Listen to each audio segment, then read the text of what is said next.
Good evening, everyone, and welcome to the Bristol, Tennessee Planning Commission meeting of December 21, 2020. First item on the agenda is a call to order and roll call. Kelly Graham. Here. Malin Luttrell. Here. Mark Webb. Here. Margaret Fire-Robin. Here. Jason Boer. Here. Takai Shu. Here. Joel Staten is here. Scott Gaynor. Here. Kevin Buck. Here. Everyone's present, sir. Thank you, sir. Given the COVID situation, we're having to meet by Zoom. There's an announcement that will be made by the Bristol, Tennessee attorney. Please, Counselor. Thank you, Mr. Chairman. As you all know, Governor Lee has allowed governing bodies to meet electronically during the COVID-19 pandemic by executive order. In order to proceed with meeting electronically, Planning Commission should make a determination that meeting electronically is necessary to protect the health, safety, and welfare of Tennesseans in light of the COVID-19 outbreak. If there needs to be any discussion of this matter, you should have a discussion. If not, then there should be a roll call vote as to whether the members believe that meeting electronically is necessary in light of the COVID-19 pandemic. Please note that if you are attending without video, you should identify yourself by name and position so that the public knows who's speaking if they can't see your video. So at this time, if you could go ahead and vote to determine whether the electronic meeting is necessary. Thank you. First, let's ask if anybody needs to discuss it. Hearing no need for discussion. Joel, if you'd call the roll, please. Kelly Graham. Yes. Malin Luttrell. Aye. Joel Staten is yes. Jason Boer. Yes. Kevin Buck. Yes. Scott Gaynor. Scott. Scott, it's muted for some. Sorry, yes. I was trying to click it. Takai Shu. Yes. Mark Webb. Yes. Margaret Fire-Robin. Yes. All agree, sir. All right, then we will continue this meeting electronically. The next item on the agenda is approval of minutes from December 16th, 2020. Are there any changes, discussions to the minutes that you have in front of you? Mr. Chairman, I think those are November 16 minutes. What did I say? December. My bad. November 16, 2020 minutes. I make a motion to accept. Is there a second? I'll second it, Kelly. Thank you, sir. There is a motion and a second. Any discussion? Hearing none. Roll call. Kelly Graham. Yes. Malin Luttrell. Aye.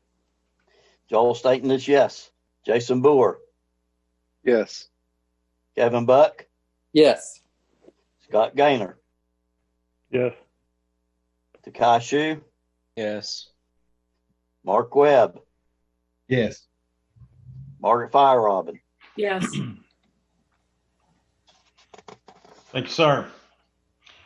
Normally at this time, we have unscheduled comments from the public. If anybody is in attendance that wants to discuss anything, we will give you the opportunity when the agenda item comes up. However, if any of the people that have been noted that are here want to discuss something that is not on the agenda, now is the time. Mr. Beavers, I assume that everybody is here for the rezone? Yes, Mr. Chairman, we have no public comments at this time. All right, very good. When we do get to comments from the public on the agenda item, we're going to ask you to give us your name and your address. It'll be for the record and will become part of the minutes. We'll now go to old business. There is no old business. We'll then go to new business, which is the rezone of 362.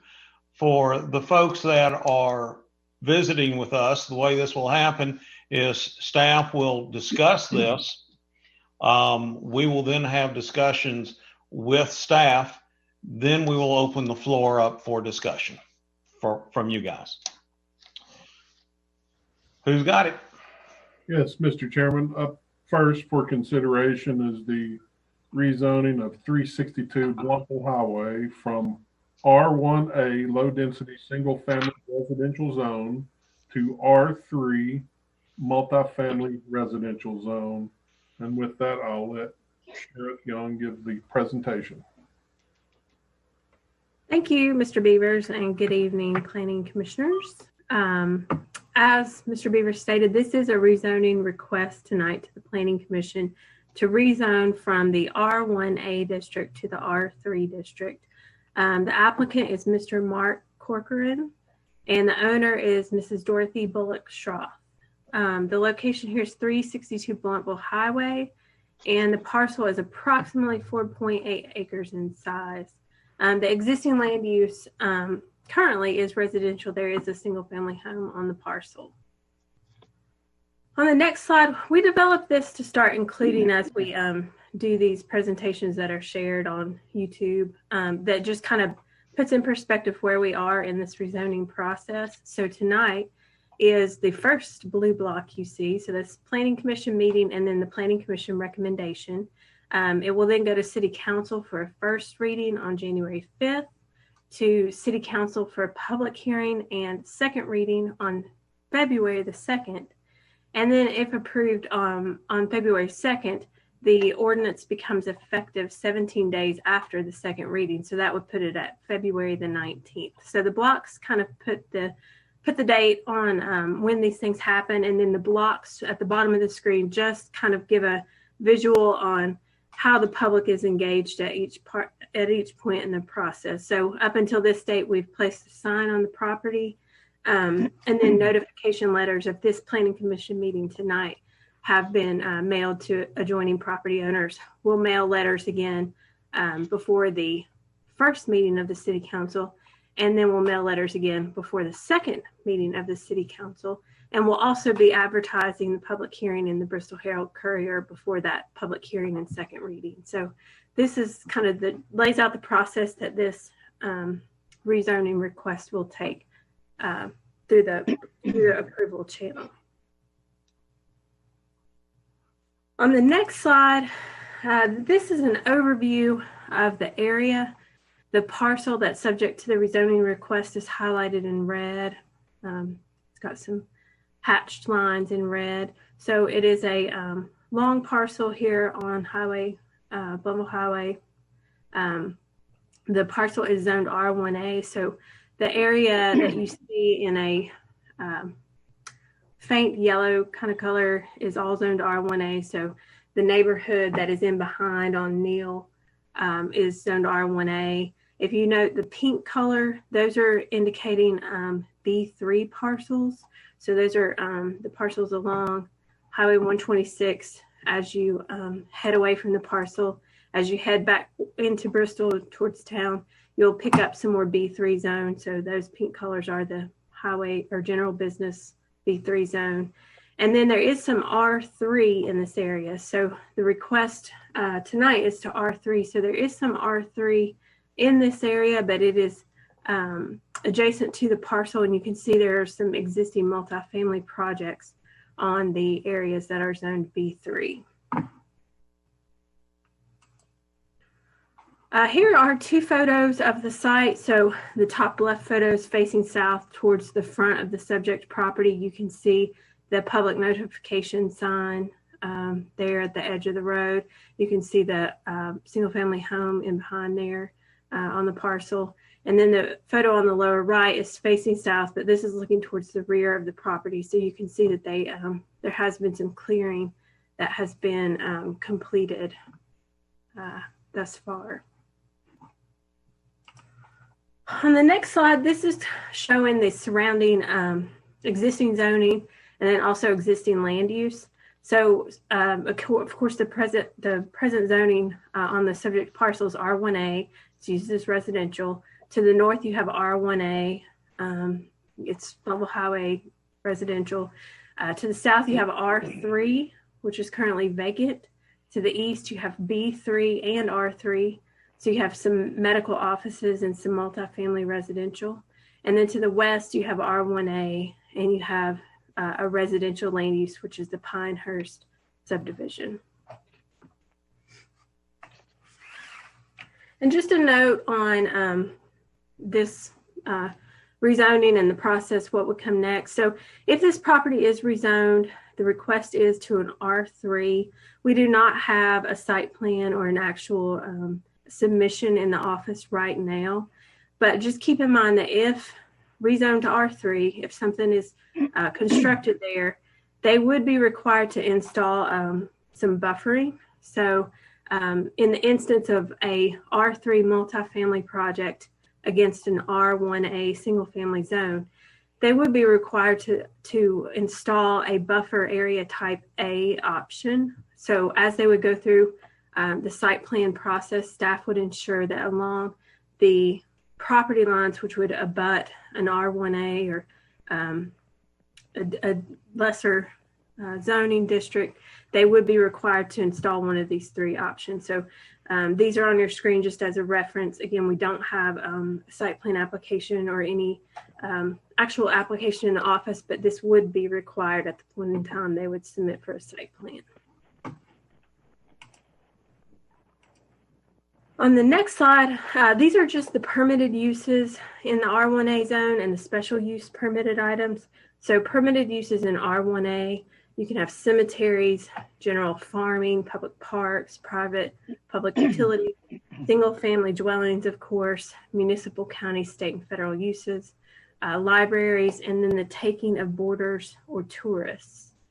For special use permit items, you have public or private utility buildings, churches, daycares, hospitals, philanthropic institutions or clubs, and then private golf, swim, tennis clubs, and similar sports clubs.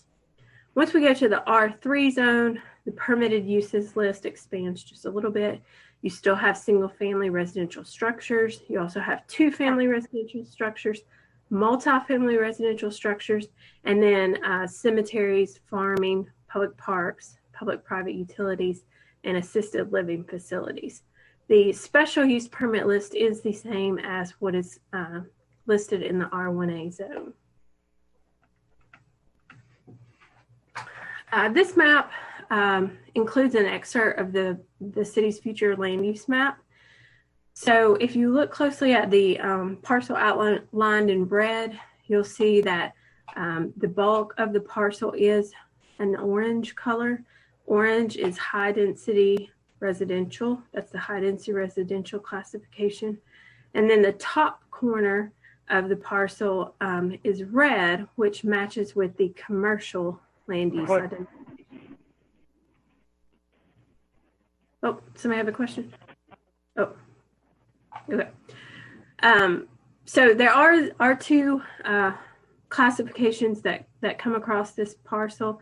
As we've talked many times in the past, the land use classification present isn't parcel specific, but it's one of the tools that should be used in looking at a rezoning recommendation. So the bulk of this parcel is high density residential, but we also look to what the policies say that accompany the map and in the future land use plan. So policy 2 here is listed on the screen, which states that we should be looking to provide a diverse housing inventory and dwelling unit type, size, and design, which supports the local population, attracts new residents, and creates high quality residential environment. So this policy aims to provide transition areas between low density residential and non-residential uses and promote neighborhood revitalization. Public notification signs were placed on the property. You saw those in the photos earlier to announce the request, the meeting date and location, and to provide a contact number to contact staff. We did also send out letters to notify adjacent property owners, and we included in those letters a return envelope and comment sheet so folks could mail back their opinions or opposition or support of this project. We did receive 4 comment letters back, and those were all in opposition to the request. We did receive 1 comment letter that was initially, you'll see it in your package, that was left unchecked as far as opposition or support. But staff did talk with the person who sent in the application, and she said that she would be in favor of the request if there was a buffer or fence installed along her abutting property line. We did receive one telephone call about the project, but that was just inquiry in nature. So someone curious about what was going on there didn't submit any kind of stance on opposition or support. So with that, the summary of the staff analysis concluded that the rezoning does comply with the zoning ordinance, future land use plan, and that the most appropriate land use due to the abutting commercial and residential property is the R3 zone. It serves as a transition between the commercial areas that are zoned B3 and then the R1A zoned areas that are single family residential in nature. So this provides a transition between those zones. And the staff recommendation to the Planning Commission tonight is to send a favorable recommendation, to City Council for this request. With that, I'd be happy to answer any questions or provide information on any of the slides presented. Thank you. What questions do we have?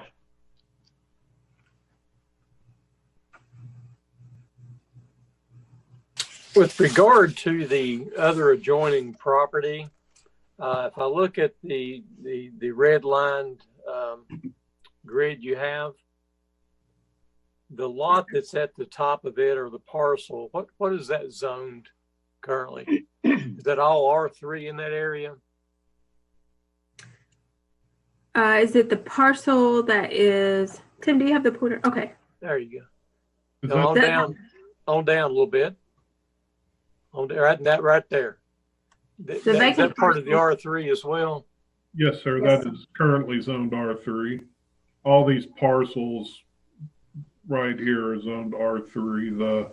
It's hard to tell, but it's a lighter shade of gray or something. But this parcel's R3. Shelby Heights Apartments R3. Westridge Apartments R3. It's a vacant piece of land along Shelby Street, zoned R3.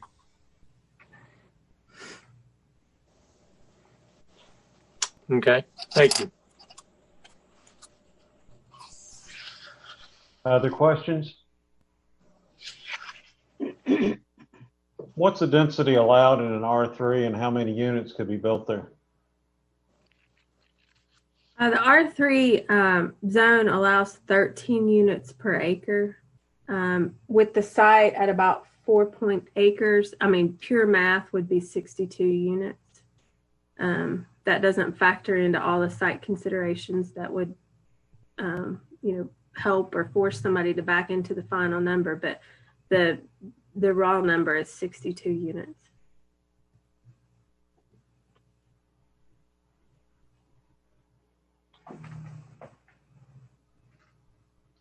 Any other questions of staff? Staff, when you all had your internal discussions on this, I know this wasn't an easy slam dunk decision. Give us the benefit of your all's discussion on why you thought it was a good idea, why you thought it was a bad idea. Sheriff, I'll let you take that. Okay. So I think we looked a lot at the nature of that corridor. It is a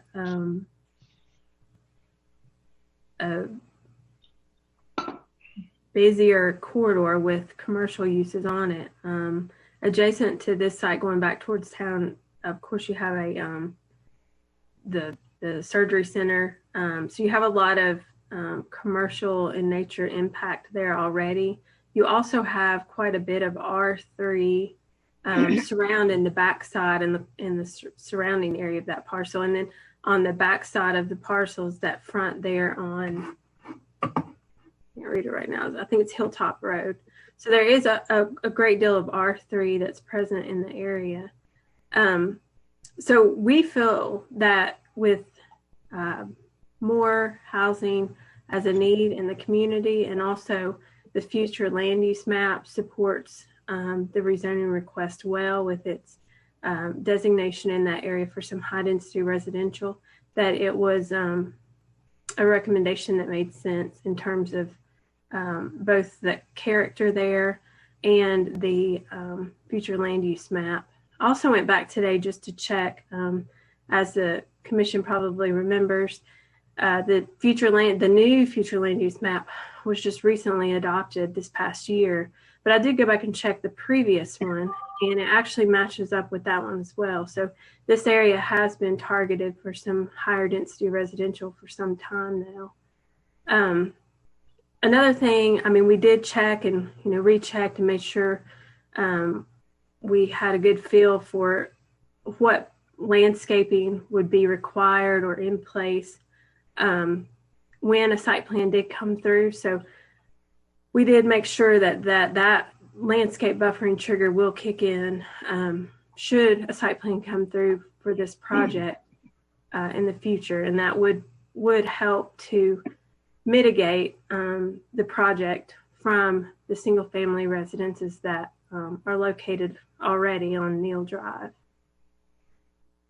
And we did look at, the buffer right now to the bigger subdivision is a single family lot, but once again, given the nature of that area surrounding and adjacent to this request, and looking at the future land use and that being a transitional corridor, that has gone a lot of commercial on that, and certainly continue to see multifamily growth in that area, that we felt R3 could be a step down zone. Obviously, once again, that lot zoned R1A right now, so you can't step down any further than that, but it is a big piece of property. I mean, it's 4.8 acres with one home on it, and it is, like I said, in that adjacent to several residential R3 multifamily developments, and the parcel behind the current subdivision there is zoned R3 that Malin had asked a question about before. So just looking at that and looking at the growth and the need for some more residential units, multifamily, it seems like that is a big demand right now in Bristol. We felt that it could be screened appropriately per the zoning regulations to allow this to be rezoned R3 and provide a transition there to that neighborhood.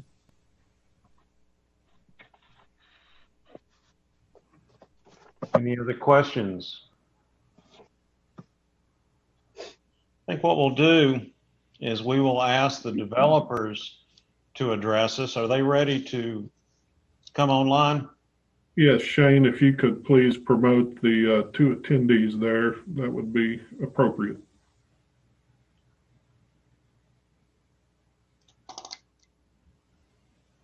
Do we have them on yet? If they'll unmute, they should both be on now. Okay. Let's do it this way. Before we ask them to just simply discuss this, let's see if there's anybody in the Planning Commission that has a direct question to them to answer. Maybe curious, Mr. Chairman, as to how many units they plan on putting in there. Mark? Yes. Unmute. Mark, you need to unmute. Mark and Melanie, unmute. I am unmuted. Not you, Mark Webb. Oh, okay. There you go. And if you could, Mr. Chairman, could I get their names and addresses for the record, please, sir? If the two participants would be so kind as to give us your name and address, and then you can start discussing the questions. This is Melanie Lamb. I'm the attorney for Mr. Corcoran. Address? My business address is 2021 Meadowview Parkway, 2nd floor in Kingsport. Thank you. Mark, you're up. Mark, your computer's still muted some way. Not the Zoom, but your computer microphone.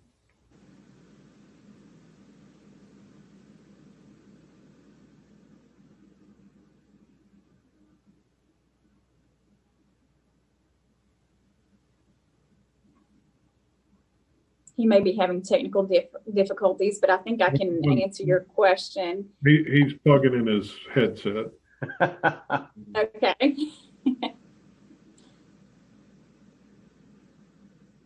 And certainly what he has proposed is within the density that's permitted for that zoning if the property is rezoned. Do you know how many units are proposed? Mr. Corcoran actually owns the property to the south and southeast of this parcel. He through his LLC, yes. So he just acquired a couple of acres just below the red hatched parcel that's in question for rezoning. And then he also owns that apartment complex known as Shelby Heights. I've worked with Mr. Corcoran for a number of years. He does own other apartments throughout the Tri-Cities.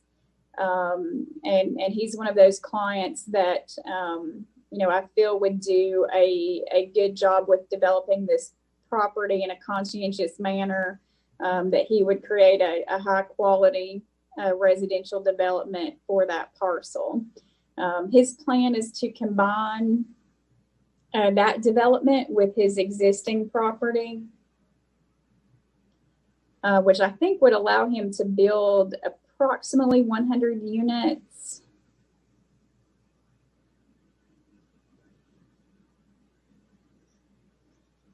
All right. Mark, you on yet? No, you're not. Mark, try your computer. See if you can unmute it with your computer button, like a control something.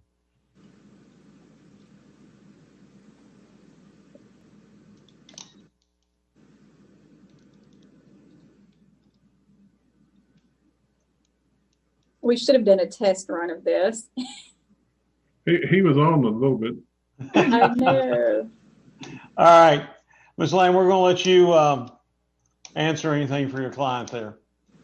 Are there any other questions from Planning Commission members? Yes, with these units, will they be, I think I heard you say apartments, so they'll be rental units? That is correct. And they will be a high quality apartments. This is not slated for a low income housing project or anything of that nature. As I mentioned, he does own Shelby Heights apartments, which aren't the apartments that are right adjacent to this, but the ones kind of in the R3 section of your map, which is a really nice development with amenities. It has a pool and tennis courts, yes, that's it. A nice wooded complex, and he would build these apartments in a similar manner, with appropriate buffer, nice landscaping, and also, mindful of drainage concerns and things like that.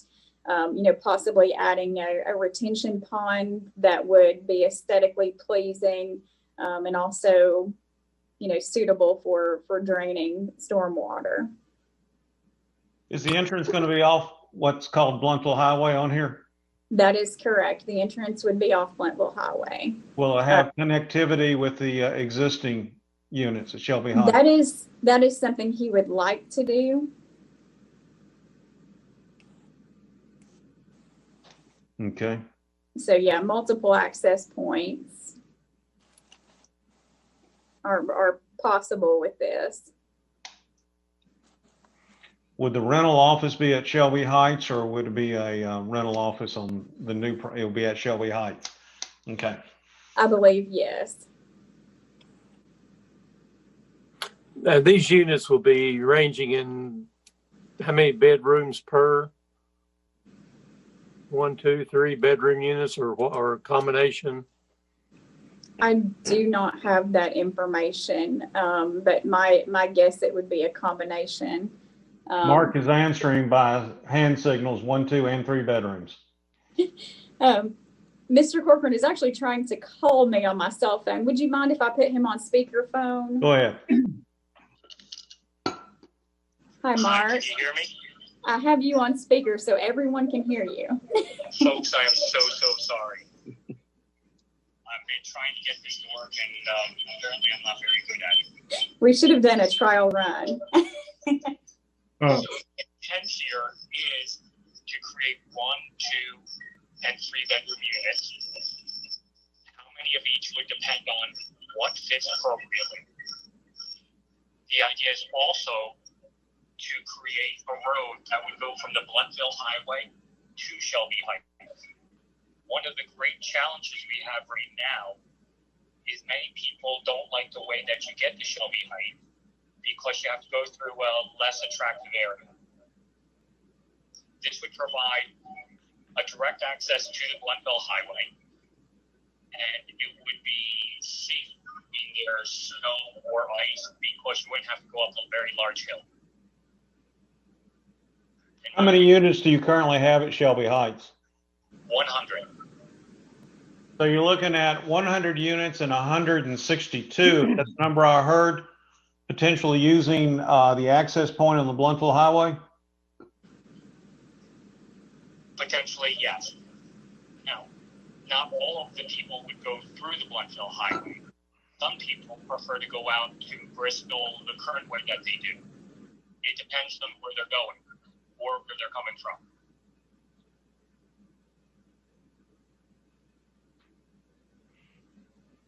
Other questions? So, Go ahead. Yeah, this is Scott Gaynor. So I have a question. I mean, are you looking to use this particular parcel as just an access road, or are you going to put units on there? Because On there, sorry, I couldn't hear you. we would put units on that parcel. Okay. So I have a staff question, and maybe I missed it. If we're talking about quite a few units total, have we done traffic look? Are those numbers that get to that requirement to do a traffic study, or will it be with the ingress egress time establishing that a traffic study would be appropriate? we don't feel the need for a traffic study. Bluntville Highway is a state route, and capacity is nowhere near the limit. And plus, all your traffic, if he does interconnect, will not go out all of Bluntville Highway. So 100 units on Bluntville Highway, y'all know it feeds how much area it feeds. So this would not, it'd be on its radar as far as traffic impact on the Bluntville Highway. Thanks. Just so I'm clear, the 162 units is currently what you have, or is that what this is proposed for this property? Yes, sir. We have 100 units at Shelby Heights right now. If you could point that laser pointer to the R3 where Shelby is, there are 100 units there currently. Okay. The subject property highlighted in red, we would put units there equivalent to 13 units per acre. Which would be the 62 number. But I thought I was under the impression that this other property here next to Shelby Heights should be putting units there as well. We would not put any units on that property. We could use the 2 acres we own there to augment the 4.88 acres there to have more units, but we would not build any units on the property next to Shelby Heights. When we purchased that property, we discussed that, and I told the person we wouldn't build any units there, and I intend to keep my word. So to answer your question, Mayor, it would be a total of 100 potential new units. Is that correct? That is correct. So the proposed development could be with the additional acreage combined, could have up to 100 units. Correct. It is 6.8 acres combined. And just to clarify, the 62 I gave you is just based on the red parcel. So that's 13 units an acre on that parcel. And again, it's 13 for pure numbers. It doesn't mean that 62 units is, it would have to be feasible for the site design, but you could have up to 62 units there. So that's where the 62 came from.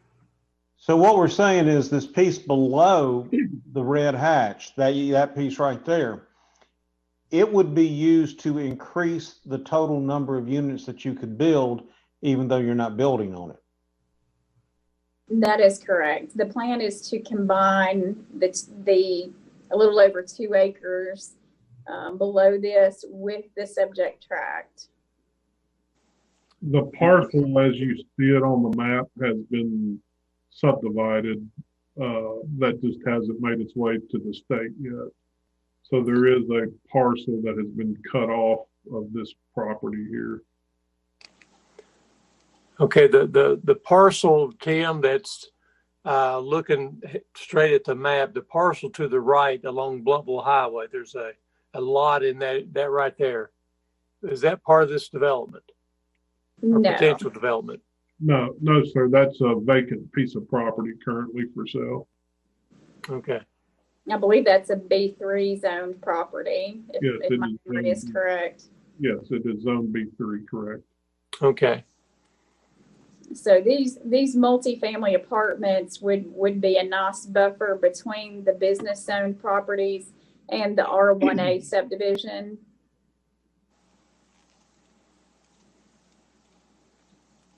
So did I hear it correctly? This is Jason Boer. The parcel to the south that you currently own, you're not building on that because of a verbal agreement you have with someone. Is that correct? That is correct. It's also the topography is a little more difficult on that parcel. Extremely difficult. It doesn't show on the map, but it's darn near a cliff. It's very steep. And Mr. Boer, that they do not own all of this parcel as you see it on this map. Like I said, there was approximately 1.8 acres, 2 acres, whatever it was, subdivision off this parcel that they own. Is that correct? That is correct. If you were to extend that red line straight down to the bottom of that parcel, correct. That's exactly right. Yes, it hits this property corner here to that property corner there. Yes, sir. And so you do propose to put a connecting road from this new development over to the current development? That would or be you ideal. go in or out either direction? That would be ideal. Okay, help me out a little bit. With the red hatched and the additional piece below that you also own, how many total units will you be able to build new? Based on the map, 90. 90. Will they all be located in the red hatched area? Yes.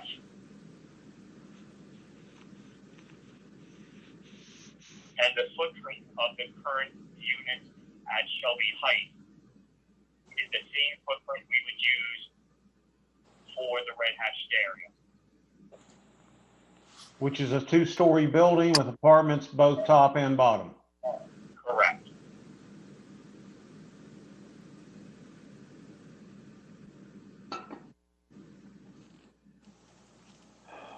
Do you anticipate the unit being towards Neal Drive or up towards the surgery center?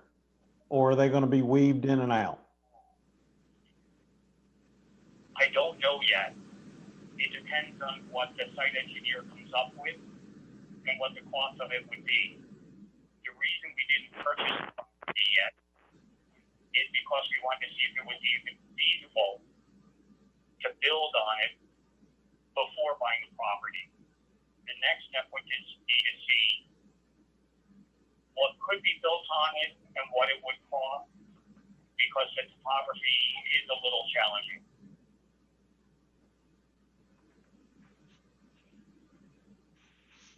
So I'm confused. I heard 62. Now I'm hearing 90, and what happened here? As it currently stands, the parcel in red is 4.8 acres, and it is a parcel by itself. And that could be 62 units, could be placed on that at 13 per acre. It's 4.8 acres. They also own behind that a separate parcel that is approximately 1.8 acres that could contain already, without a rezoning, 13 units per acre. So if they were to combine the parcels, then they could have 13 units per acre for the new size parcel, which would be approximately 6.6 acres, somewhere in that neighborhood. And that would be the 85 to 90 units. Actually, I think yeah, it's but then wait, excuse me. But then I just also heard that, I mean, what he said, and maybe I misheard, that all that development would be on the red hatch because the other 2 acres weren't going to be developed because topography and verbal agreement. And so it could be if they combine the properties. Yes, sir. Okay. So, okay. Now I understand. Okay. So the effective result is going to be the density on the red hatch is going to be higher because you're going to be able to use some of the property on the bottom to be able to increase the density on the red hatched. Yeah. Density is based on the total acreage on a parcel. Wherever you want to build it. Right now, if they wanted to put 62 units all up at the front of the 4.8 acre project, they could. If that was the only parcel that was involved, they could put 62 units in the first half if it would fit physically there on the front half of the property. So the density is not location specific, it is total parcel area specific. Are there any height restrictions?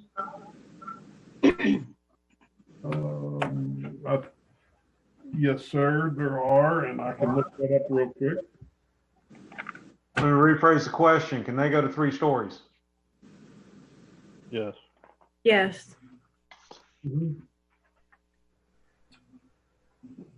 The dwelling height restriction is 3 stories or 35 feet, and then it becomes a side yard issue at that, but it's 3 stories for a dwelling.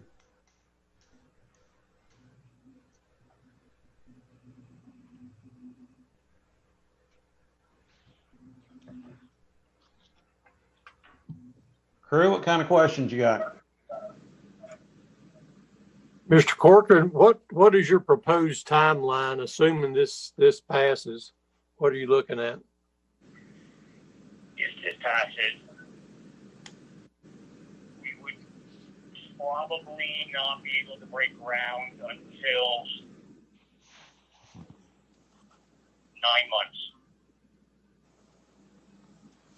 We would have to get the financing, we would have to get the blueprints of Shelby Heights redrawn because they are older. We would have to line up contractors and work with their timing as well. So you're just in the very early stages actually right now. That is correct. Okay. But you have procured the property, correct? We have a contract on the property. We have not closed on the property. The contract requires the rezoning before we buy it. Okay. Thank you. So currently, this is Takai. So right now there's a contingency offer on this particular piece of property, correct? Correct. All right. So this is Margaret,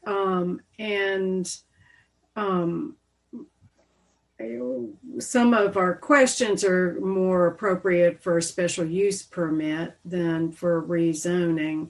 Also in past, and those who've been on for a little bit longer time, we had some developments, Old Jonesboro Road, where the back parts of the property were not developable very easily or not at all. So the density came forward. So that's not something that hasn't happened before in housing development in our regional planning zone, so territory.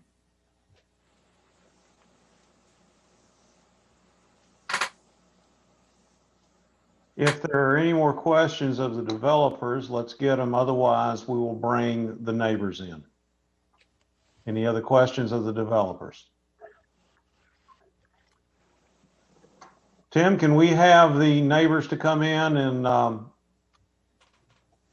for their comments, please?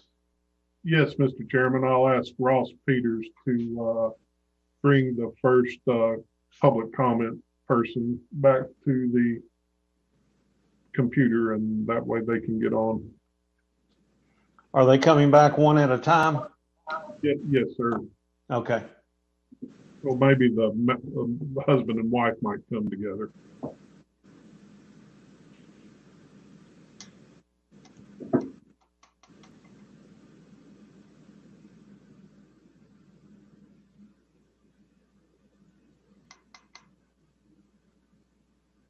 And I think all three might have come back 3 and before. All right. Out in the hallway there. So they'll be on in one moment.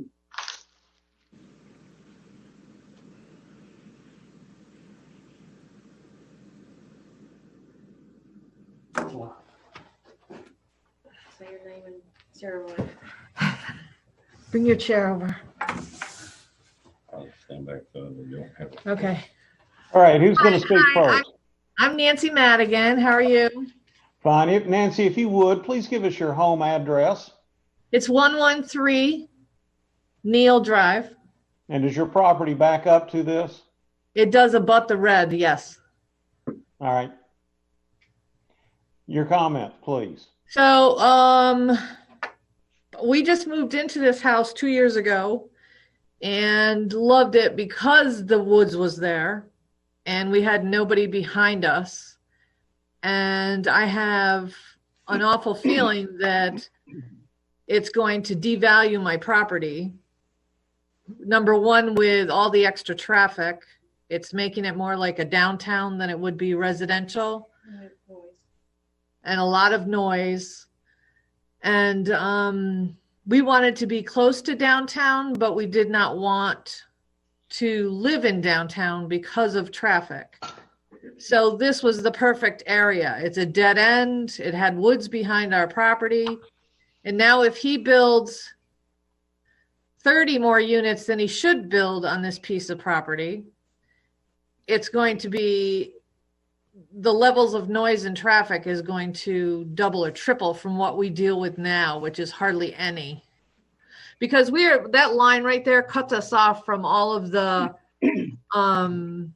downtown, the doctor's offices, CVS, all the commercial on West State Street. So it's basically very quiet. As soon as you open that up, and that it's been opened up actually since, when did they start plowing? October? Mm-hmm. So since October, it's become very, very apparent that the noise volume has gone up high. And what I paid for my house and the money that we put into the house in the last 2 years, I have this awful feeling that the value of my house is going to go down unless somebody can explain to me how it would go up. With somebody in my backyard, a condo, a 3-story high condo. You're going to see the garage and then because now I have no privacy, you know, and obviously if they put trees up, which could take years to grow, or I don't know if they'll put full grown, but I don't like the idea of him having 2 acres that he can't build on and being able to use that 2 acres to add 30 more units into a piece of property that can't handle it, obviously, because you have regs that say 13 units per acre. So he's literally not building 13 units per acre. He's building more units. So right there, that to me says that's not, you know, it's not good. It's just not good. And then you're going to take the overflow traffic from his other, which is Shelby, and put it through our backyard. So I'm really concerned about the value of my property and the noise. And is he a individual developer? Does anyone know? Or with a corporation? Does anyone know? He would be using an LLC. He's an LLC? Okay. What else? And these are all going to be rental, right? Not owned, where the houses, I think there's, on our side, I think there's maybe 3 or 4 of the houses that are rental. And of course, we're homeowners, we pay taxes. And I understand the idea of, you know, Bristol needing the income, the revenue, the space and everything. But that little part of the woods that was between us and everybody else is one of the biggest reasons I bought my home there. And to take that away, it's pretty upsetting. But I understand, you know, that things change. And I'm concerned about too, because we're pretty sure the casino's coming in, which I think a lot of why these condos are being built, because the ones that just went up on State Street is adding more traffic. And now we're putting another one in that's going to add more traffic. Highway 126. Yeah, on Highway 126, which there are no stoplights, no anything, but. And what else? Yeah, just the congestion and the fact that I feel like he's trying, I don't know the gentleman, I'm not speaking disrespectfully of him personally, but to build more units on acreage that he shouldn't be doing that is not fair to anybody. He bought 2 acres that he can't build on just so he can slam more units in a smaller area. All right. Anything else in your notes there you want to bring up? Nope. Just my concerns obviously are, you know, we definitely want a privacy fence. I'm concerned about the value of my home and the noise and traffic. Okay. So I would like to leave the woods there just to make it a more beautiful area and not look so congested. And it should be a residential area, which is where we bought. And having a 3-story condo, you know, 25 feet from my backyard is not residential anymore. I can tell by your comments that you were able to listen to the presentation, but for the record, I want to make sure that you guys were able to listen to the presentation of city staff and the comments from the developer. Absolutely. Thank you. All right. Well, for listening. Thank you. Who would be next then? State your name and address, please. Richard Lingerfeld, 109 Neal Drive, and I do abut to the red for the rezone. And we are right down the road from the Madikins, and I want to reiterate everything that she said, because if he builds 3 stories, and of the 3 options I've seen, you're talking about the most you'll build is a 6-foot wood fence. Even if you build an 8-foot wood fence, you're still going to see 2 floors that's going to butt up against us. It's going to ruin our whole. Now, we already had problems sometimes, a residents from West Ridge coming through those woods, Silly. you know, trying to get through the fence. And for him to be able to cram 90 apartments into that little area 4.8. because he bought the adjacent, how is that right? I mean, how can you justify 30 extra units when there should only be 62? We just bought our house for the same exact reason, because it's residential, and we won't be there a year until January 1st. We fell in love with this little residence because it had a cul-de-sac of the neighbors, you know, and we had a wooded area behind us. Like I said, we've had residents from West Ridge trying to come through.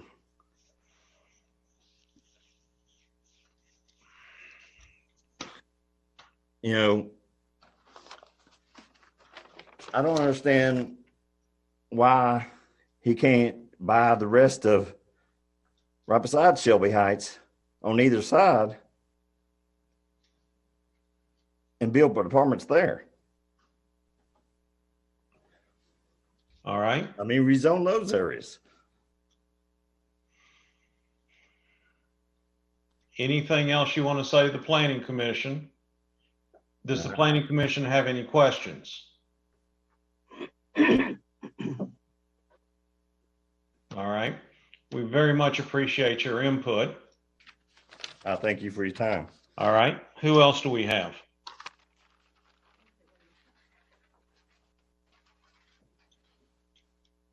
Hello, my name is Angie Lingerfelt. I live at 109 Neal Drive. Like my husband just said, we have lived there since January 1st of this year and fell in love with the property and the community. We felt that the woods was a buffer between the Shelby apartments and the East Ridge apartments. What is his plan for the East Ridge apartments? West Ridge. West Ridge, I'm sorry. Is there a plan for that? He does not own those apartments. Are they going to leave these public housing apartments in the middle of this big unit that they're planning on building? Because their rent is between what, $400 and $600 a month, and these new apartments would be $1,200 and up. I mean, is there a plan with those units in process that we don't know about? We do not know of anything. Does this developer, is he the one that is also doing the apartments that are behind the Taco Bell in that area? No, he's not. It's a different developer? Yeah, Okay. I can answer that question. Okay, I was just wondering, because those are nice apartments. It's not that we don't like our community to be improved. It's just, you know, the amount of traffic that comes around Neal Drive now and down Highway 126, and you're adding another 100 units, you're going to have, each unit has 2 cars. So that's 200 cars that are going to be coming in from that property into Highway 126. Does the reason, why are they moving the Taco Bell? Is that going to be a new intersection to handle this traffic flow? No, ma'am, it's not. The Taco Bell's been sold to another restaurant. Are they going to tear that building down? And No, they're not. okay. Do you see my question? I mean, the turn lane now is dangerous enough. There's a wreck there every day in that intersection between the Toyota, the CVS, and the Taco Bell. And we're going to add 200 more cars coming in and out. It's just things to think about. One light. There's one light. And you have 5 lanes of traffic trying to turn to go either toward Kingsport and the Pinnacle A lot of people are using Highway 126 to come into the Pinnacle, that doesn't go across Walnut Hill Road, that little cut through. They don't know about it, so they go all the way up. I mean, you're increasing a lot of traffic into this area. It's just something to think about. Certainly. I appreciate your time. Thank you. Thank you. Does anybody from the Planning Commission have a question for Ms. Lingerfeld?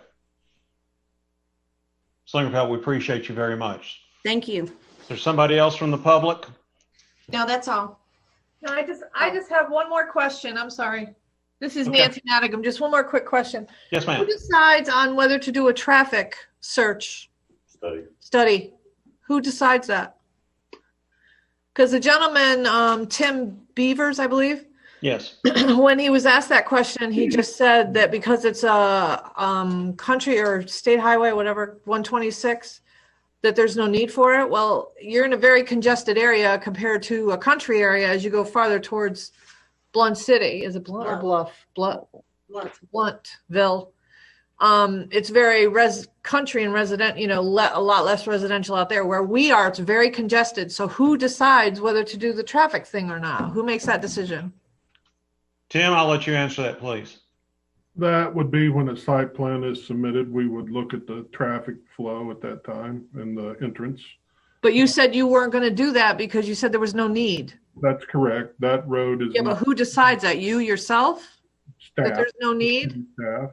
But I am a civil engineer and a licensed professional engineer. We have a transportation engineer on staff that's a licensed engineer, and all together we will make collectively that decision. But in general, just from being an engineer for quite a while and looking at a lot of traffic patterns, I do not feel at this time that it would be warranted, but we will discuss that should any site plan be submitted at that time. But we do not feel it is warranted for that. A 2-lane road will hold a lot of traffic. Okay. Okay. And if this does all go through, this gets done, you get the blueprints, is there any point where we get any information from anybody about what's actually happening, or are there meetings that we can go to, or do we have any input at all after once it's zoned on R3, if it does get zoned in R3? Any site plan that is submitted for any property in the city of Bristol is public information, and people can come and look at that, or free to come and look at that once something is submitted to the city. Okay, and then if you have questions about it, who do you speak with? You would speak with city staff. I'm sorry? You would speak with the city staff. Oh, okay, okay. All right. Okay. Miss Madigan? Yes. Have one question. For clarification, where is it you live? Is it in the cul-de-sac portion or? Right in the middle. I'm right in the middle, right between 126 and the roundabout, the cul-de-sac at the end. I'm right in the middle, more or less.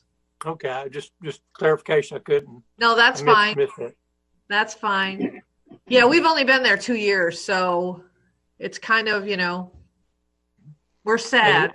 And the other gentleman and his wife, they live next door to you? 2 doors down, they live 2 doors closer to 126. To the right or left of you? North. North. I'm in the middle and they're 2 doors north of me. Pretty much. Okay. Both are right about there. Yeah, he can't see that. Yeah. I wish we had a pointer. So we pointed out to you if we had a pointer. I think I get the idea.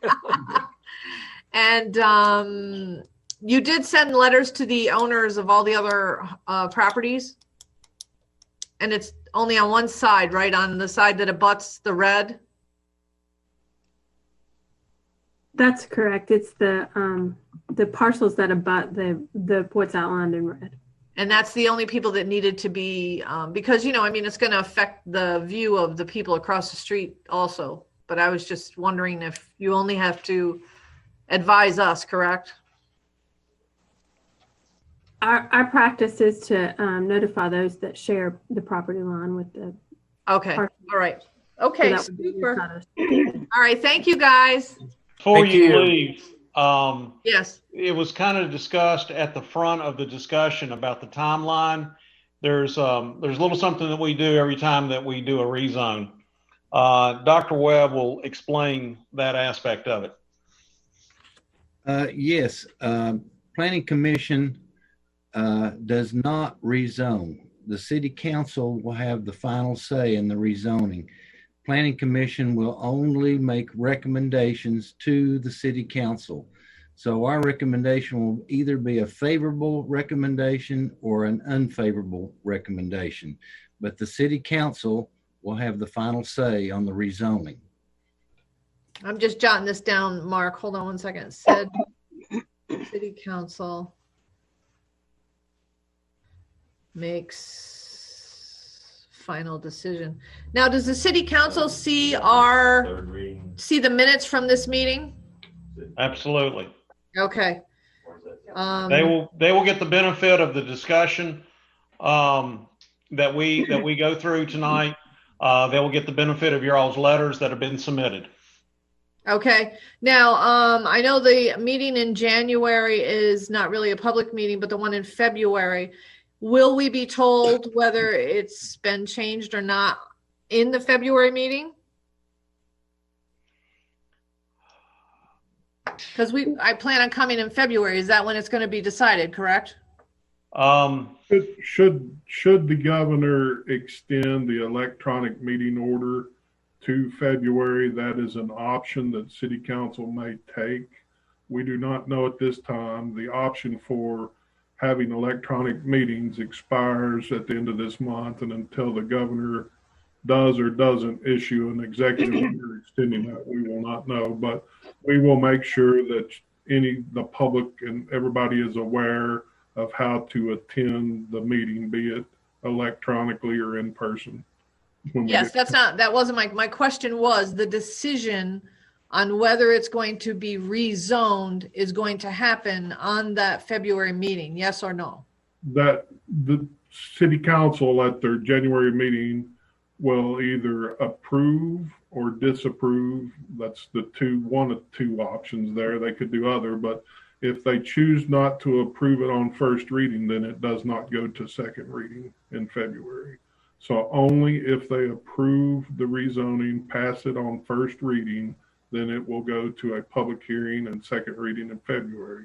If they choose not to approve the rezoning at their first reading in January, then it will not go to the February council because they did not approve it on first reading. Tim, at the meeting in January, is public participation allowed to discuss it? It said no. Danielle, you can. On first reading, there is not a public hearing. The public hearing happens before the second reading, and so there's not a space on the agenda for public comment at first reading. But there is certainly, anybody is welcome to submit any kind of written comment or contact their representatives. And then there is an opportunity for public input during the public hearing at second reading, which according to the schedule would be in February. And there is an opportunity at all council meetings to have public comment. The one in February, should they approve it on first reading, would be specifically for the rezoning. But in January, there is a place on the City Council agenda where any public can comment on any matter to the City Council, whether it's on the agenda or not. So there is opportunity in January to comment to the City Council regarding this rezoning, should you choose to do so. True. And that's at the front end of the meeting. Yes.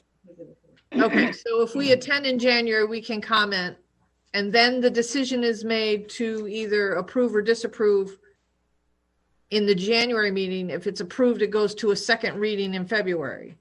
And a public hearing in February. So it has to be voted in January, then we're going to be able to know whether it's been approved or not approved. Ma'am, it has to go through two readings, and so there are two votes. It has to pass both votes in order to be approved. If it does not pass in January, it won't go forward to February. but it can pass in January and then they can vote against it in February. So you really won't know till February whether it's been passed. Unless they don't pass it. Unless they don't pass it in January. But if we come in January, then it's going to be decided on the first reading whether it's approved or not. It will be, they will vote on first reading whether to approve it or disapprove it. If Okay, right. And if they do, then it goes to a second reading. I get that. I just want to make sure that in the meeting in January, we would know whether they approved or disapproved. Correct. Okay, to go on to a second reading. Okay. Yeah, it's more like you'll know if there's going to be a second hearing of it. And we Completely. do, I absolutely understand. Okay, thank you. yes, thank you. All right, bye-bye. Okay. Staff, or excuse me, Planning Commission. You want to have some discussion? Yes. I'd like to understand where the road, the connecting road is going to be, which side of the lot or the parcel. What's been proposed? Is that a question for the developer? Yes. Okay. Can you hear me? Yes, I have Mark. My best guess is the road would be on the side facing the East Ridge Apartments.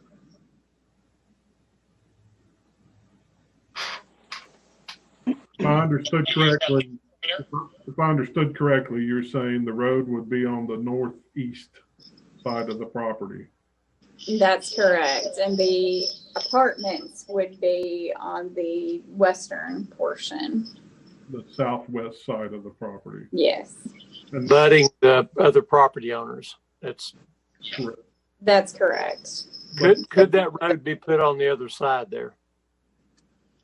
It could, but that would make the apartment buildings higher because the land slopes naturally from the East Ridge Apartments down to the old drive.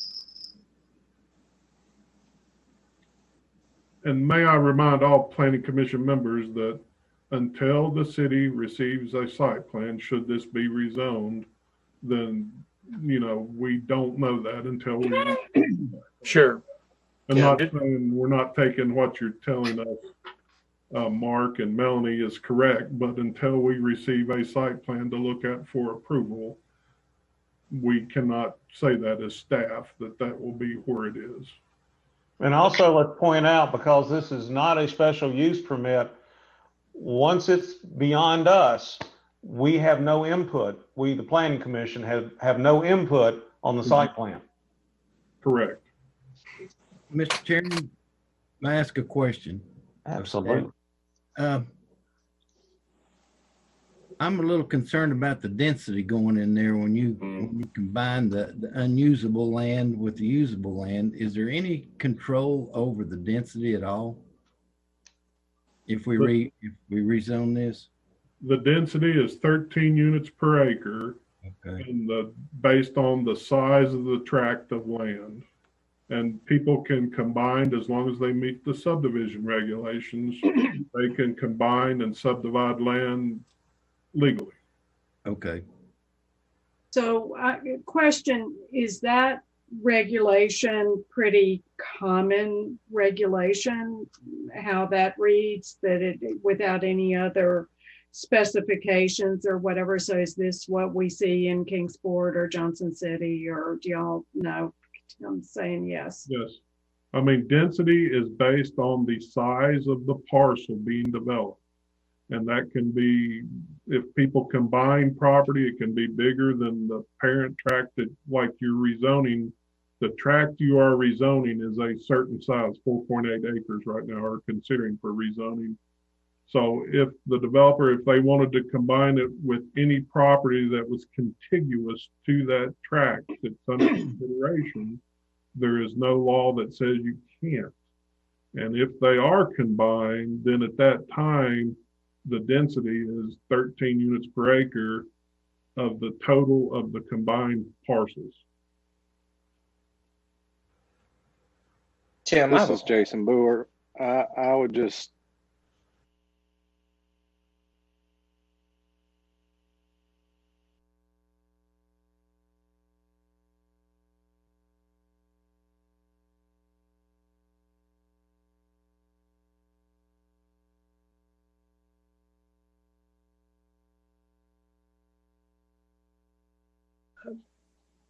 I heard the developer use the term best guess, contingency, combination, and I think this rezoning is primarily to manipulate the density.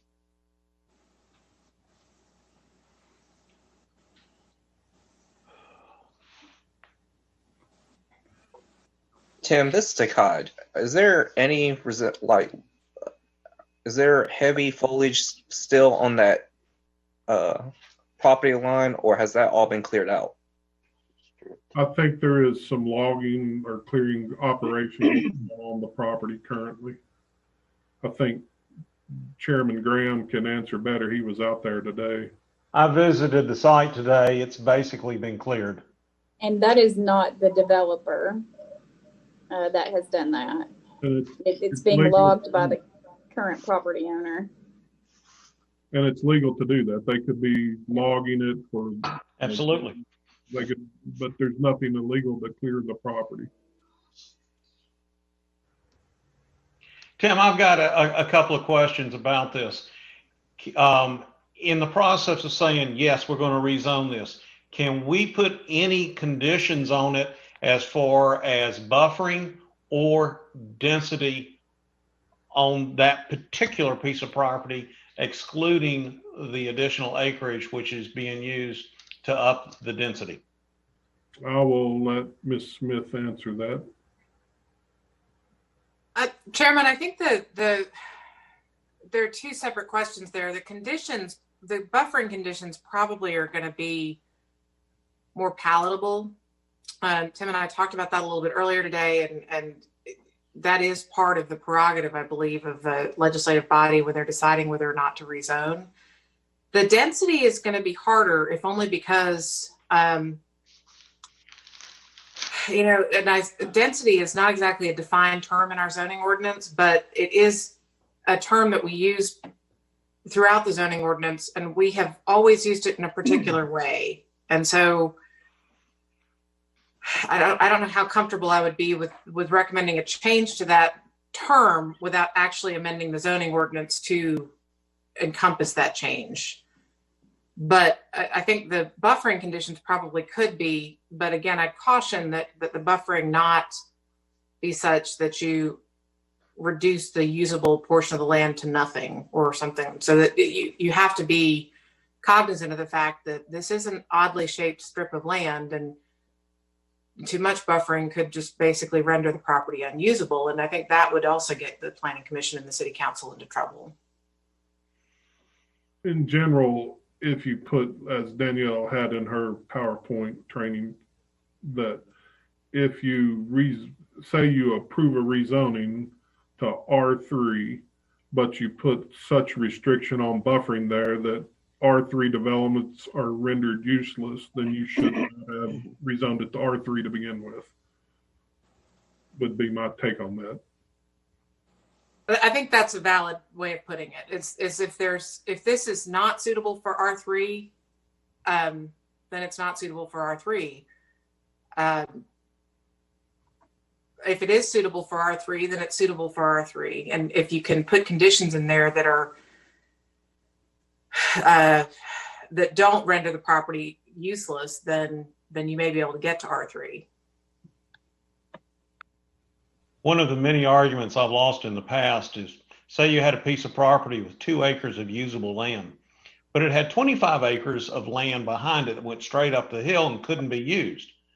You get to use all of that to see how many units you can put on those 2 acres of usable.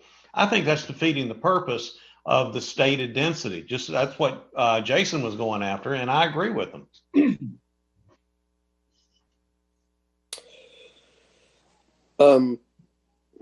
Which that is a problem. However, on this particular property, it looks like to me it's going to be more limited in density by the required parking and access than by the actual area. I think he's going to be hard pressed to get all his drainage, parking, and driveway requirements in there and still get the maximum number of units. And then that would be the same case with a 2 acre site as well. which is why he's going to 3 stories. So did he confirm that? He has that option in any event. They would be constructed the same as Shelby Heights.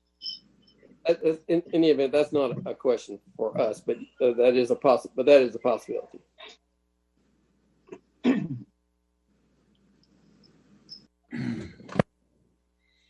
Hey, this is Scott. I was looking at Google Maps, and if you take the Shelby Heights, those ones that are going towards the north, I mean, the back of that building across the parking lot to the grass to the north, that's about 145 feet, according to Google Maps.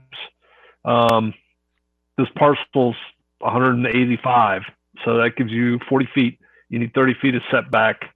I mean, it's going to be tight, and even including a road in there. So I'm just letting you know what I noticed.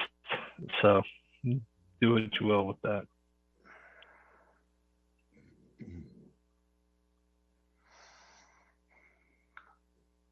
Other discussion? The proposed development is consistent with the long-term plan for high-density residential, and with that in mind, I would move that we send a recommendation to City Council to approve. We have a motion. Is there a second? I'll second it. We have a motion and a second that is on the floor. It is now open for discussion. Is there any further discussion on the motion that's on the floor? I'll just say, I think I like the transitional zoning to R3. I think that if we need to have further discussions about how our regulations can allow the density to be squashed into one part or another or whatever, that's a separate discussion, that if there's options to work on changing that. Dr. Webb, you've been unusually quiet. Like I stated before, I'm very concerned about the density. I'm concerned about the height of the buildings. I would like to see a less dense, lower level type of building go in there. I understand, what's the rear setbacks to the property line? How far is that rear setback, the minimum? The setbacks in R3, and it's in your packet, the chart that you all had at the back of the discussion. The front yard is 25 feet. Okay. The rear yard is 30 feet. And 3-story buildings is 10 foot on the sides, each side. 10 feet between each building. Between the property line and the building on the side yard. So the part that fronts Bluntville Highway would have 25 feet setback. The rear, which would be down toward Shelby Heights apartment, would be 35 or 30 feet. And then either side, if it's a 3-story building, would be 10 feet setback. If I'm reading that correct, Sheriff. I can't see. I don't know how they would situate the buildings on that lot. Would they back up to the houses on Neal Drive? Would that be the back of the houses and with a common road in front of them running the length of the lot? That is not. You have to look at the parcel, not what's going on the parcel. The front yard setback is from Bluntville Highway. Okay. The rear yard setback is from back there at Shelby Heights, the vacant parcel. Let me get my pointer back up. This would be the rear yard setback from that line. And then the side yards are your long lines here. That is the side yard setbacks. And Sheriff, if that's correct. No. Yeah, I think that you would be looking at for a 3-story building for a side yard setback, you'd be looking at 40% of lot width or 30 feet. So that's the width of both side yards together. So you potentially be looking at 10 feet one side, 20 feet other side for a 30-foot side yard total. Yes, there is that caveat on the other column there on height, correct? A 10-foot minimum. 10-foot minimum, correct. I still don't see how they're going to get them in there. If they're going to use the existing plans that they're using for the Shelby Heights buildings at that density, that's what concerns me still. Dr. Webb, I agree. This is Jason Boer. I agree with you. I don't see how they're going to get it in there. In the past, when we've discussed zoning regulations, there's been concern and comments and questions about green space, quality of life spaces on the property, whether it be a playground or a park. If we're talking about, and I don't know that I necessarily agree with those things being in consideration for the Planning Commission. Obviously, the developer knows what they can get out of a piece of property in terms of usable space and rentable space, but when it and quality of life issues and what's important to them to be able to develop a piece of property. But I do have concerns about the way this is going about, and I don't, my intuition at this point is that there's no definite plan on anything. This is a contingency to buy a piece of property if it's rezoned, and that's what we're considering here is the rezoning. Then those plans will start to come into effect, and we don't know what side the road's going to be in. I don't know that's necessarily our concern. How many units will be placed there? We know what the maximum density can be with the joining of the two parcels. There's just it just doesn't fit for me. As staff, once again, and I think it was said previously, and then other rezonings, is you look at the uses. You all don't look like in this with the site plan, if it is rezoned, would not come back to Planning Commission or City Council. It would be based on the zoning regs in effect at the time of the development. But when you look at a parcel for rezoning, you look at the uses that can go on there, and don't get. I guess my advice would be don't get mired down into this is what I'm thinking. Stay with this is the density that's allowed. This is the lot coverage that's allowed, 40% maximum lot coverage, which is the footprint of the building. The total footprints of all the buildings cannot exceed 40% of the lot. And then it's the zoning, your zoning regulation dictates the development of that piece of land, unless it's in PBD or something that you all do have in your purview. But as far as the actual rezoning, it is the use that goes on the lot, and this use expands to allow multifamily onto the property from the single family zoning that it is currently.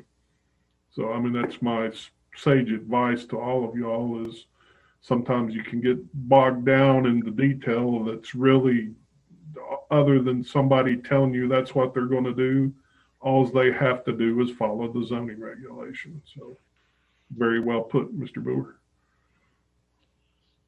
To follow up what Tim just said, regardless of how you vote, be sure you're voting to say this is the proper or this is not the proper zoning for this particular piece of property. That's what you have to base your vote on. All right. Any other questions? Any more comments before we take the roll call? Just one more piece of clarification. Did I hear them say that there's going to be a pool and a tennis court? There are amenities in Shelby Heights. Okay, but you're not including that for this. Okay. I just clarification. I was trying to figure out where that's going. So, thank you.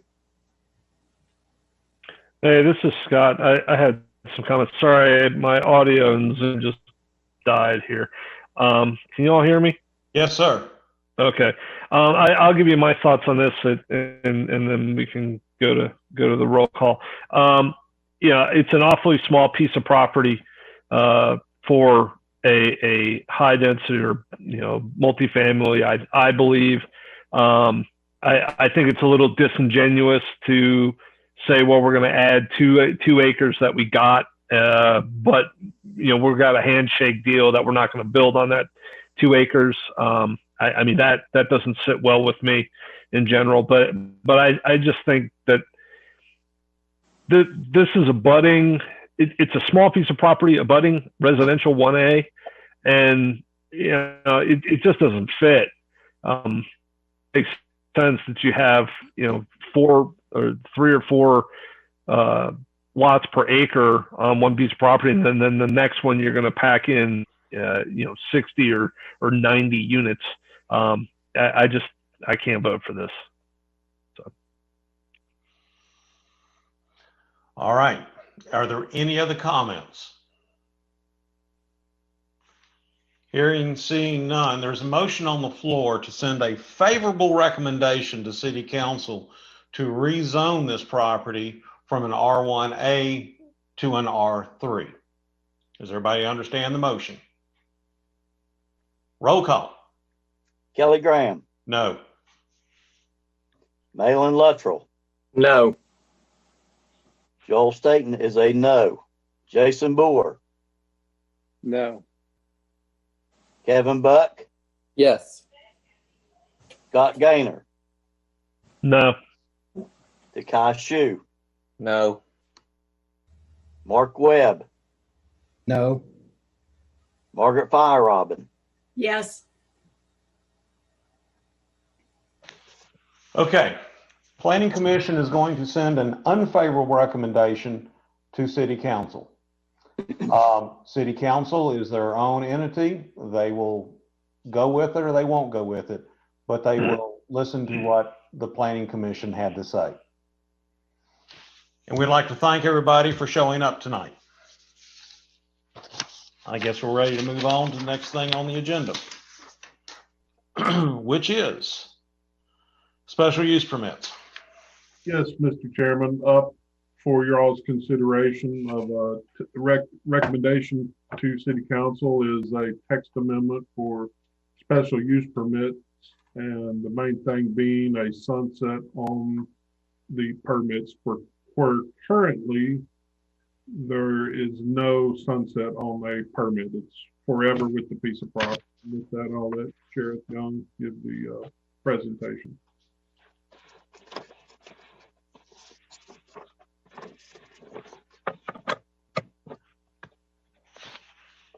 Sorry, I had to get organized there. Okay, so I'm going to start this quickly with something that you all asked for, or we talked about last month, and that is just a list of the special use permits that have been approved for approximately the last 10 years. So this goes back, this list starts with the year 2010, and it includes all of the special use permits that have been approved by the Planning Commission, and they're keyed with green, yellow, or red.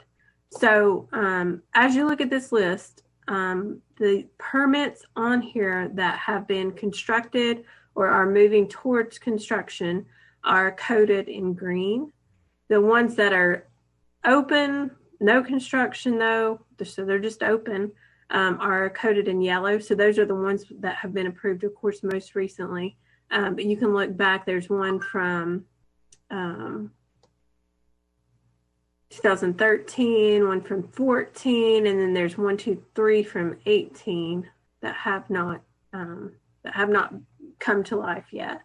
And then there are a few permits that were approved that we've coded with red that we know have either just died, have been withdrawn, or have something else has been constructed in their place.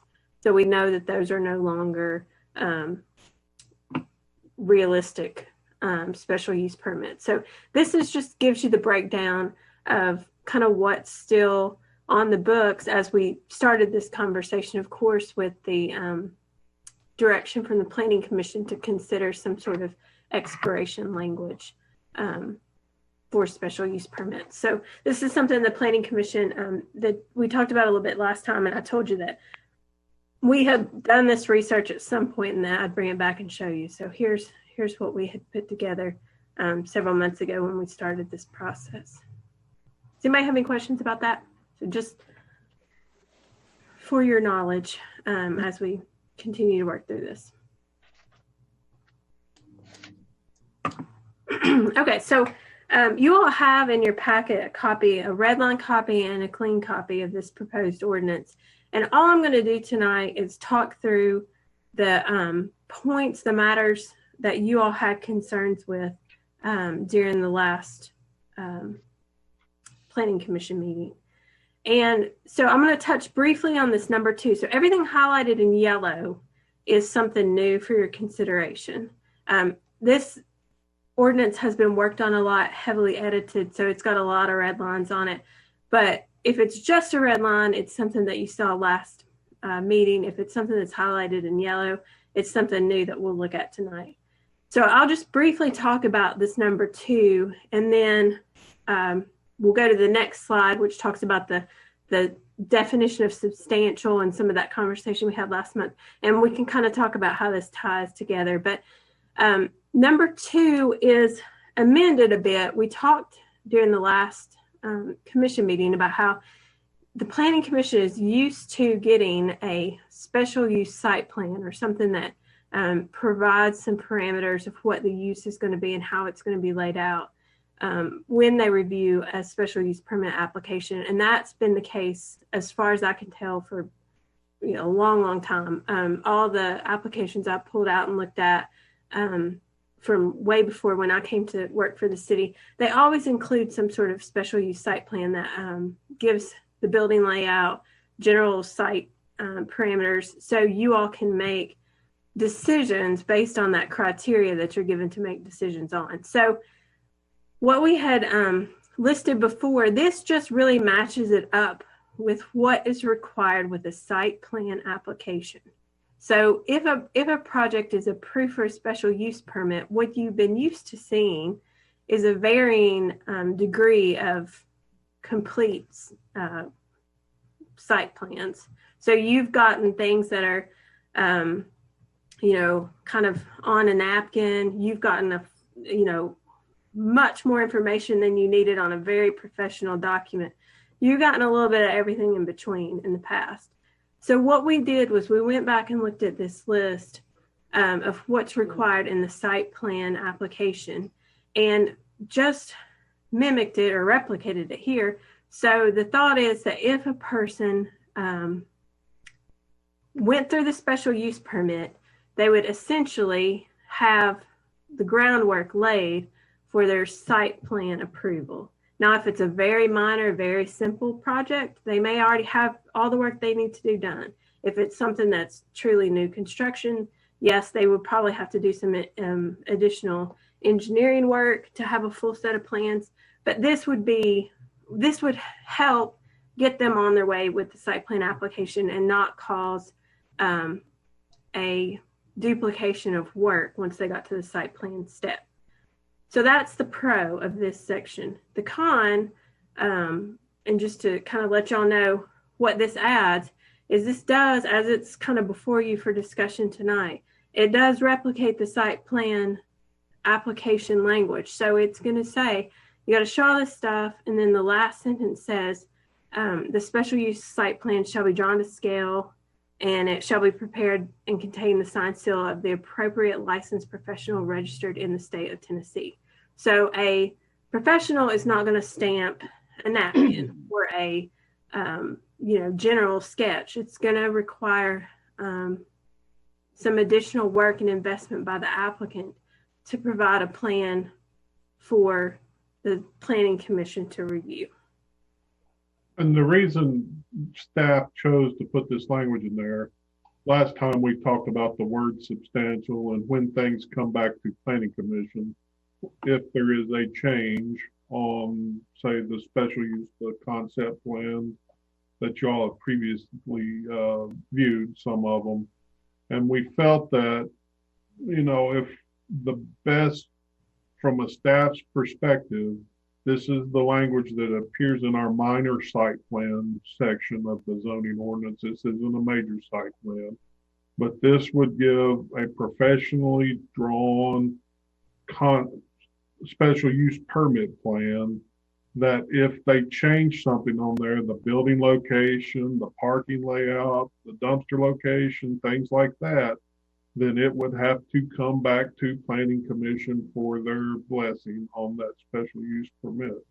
So we took the word substantial out and said, hey, the easiest from the staff standpoint, and I think possibly what I heard and we heard last time was, here is the drawing.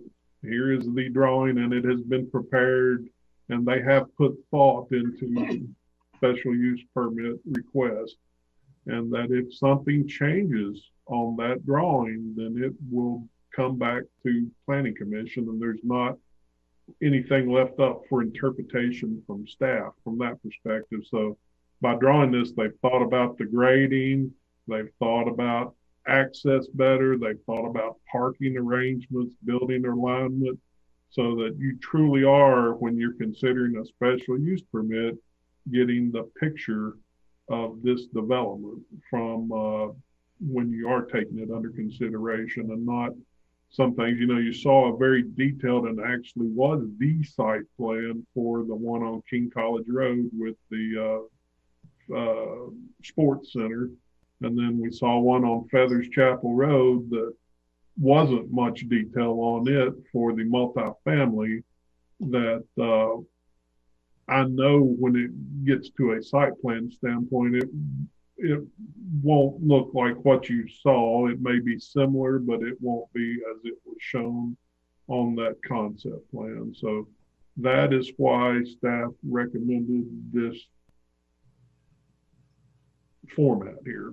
And just, I know that's different than the previous one, had some language in there, but we felt it was important, and what we heard from you all, it was important that if things were changed, that you all had some sort of say in that change that you may not like from a special use permit process or the approval.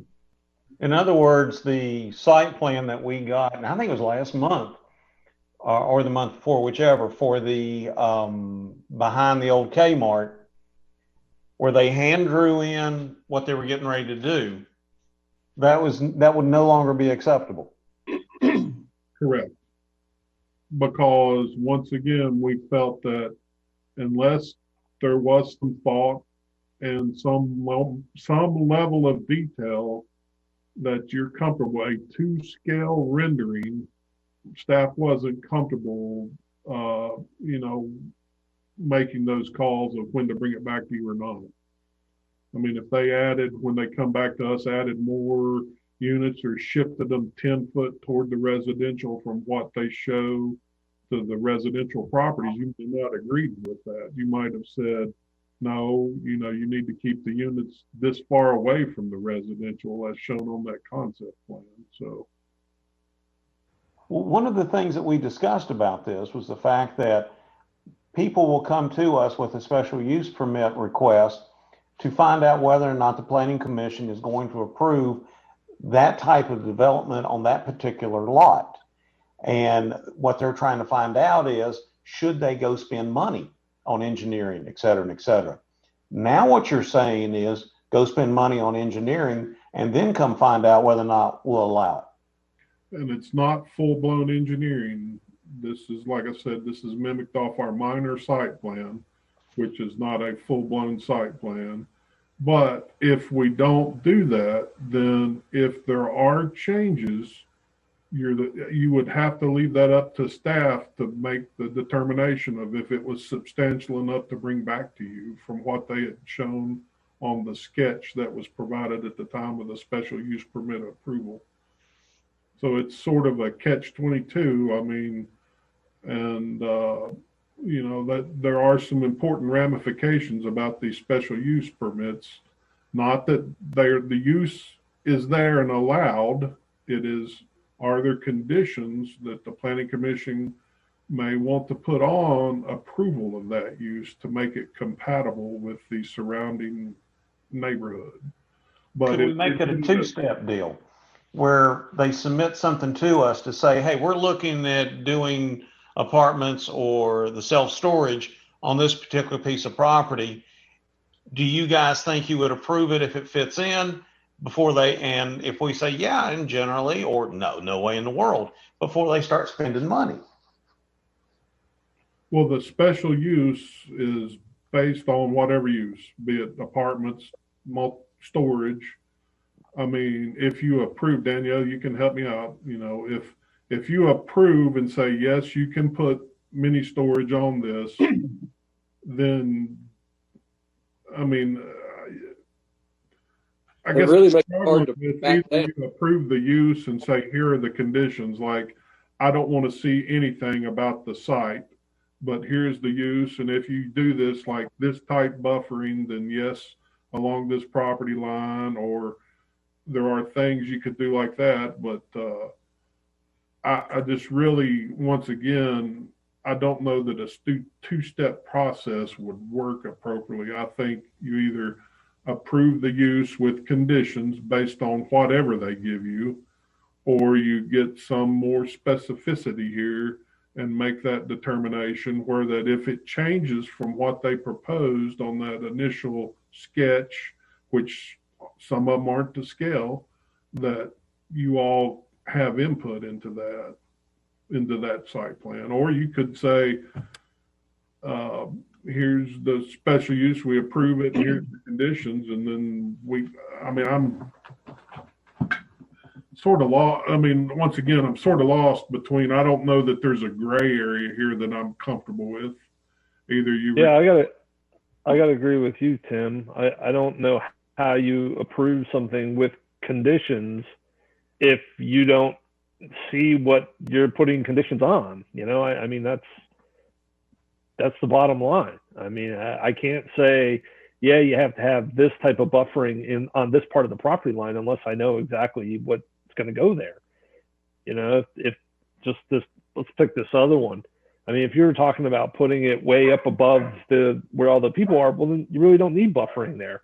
But if you're talking about putting them right next to it, then yeah, you need buffering there. So, I mean, I don't know how you can do it. So, Tim, I guess catch-22 is a good description. I remember last month we were on the verge of approval until the terminology was brought into question of substantial, and my thought was current staff, current planning commission, having an understanding of each other and a working relationship, kind of knowing what substantial means to all of us, perhaps not. But definitely more so than we would say 10, 15 years down the road for whoever's on staff and whoever's on the planning commission. And also understanding the concern that the chairman has about stipulation of spending money. And, the catch-22 being you want some certainty, you want to eliminate subjectivity, you want to have something for both the developer of the property and the city to stand on in terms of what is being required through a special use permit.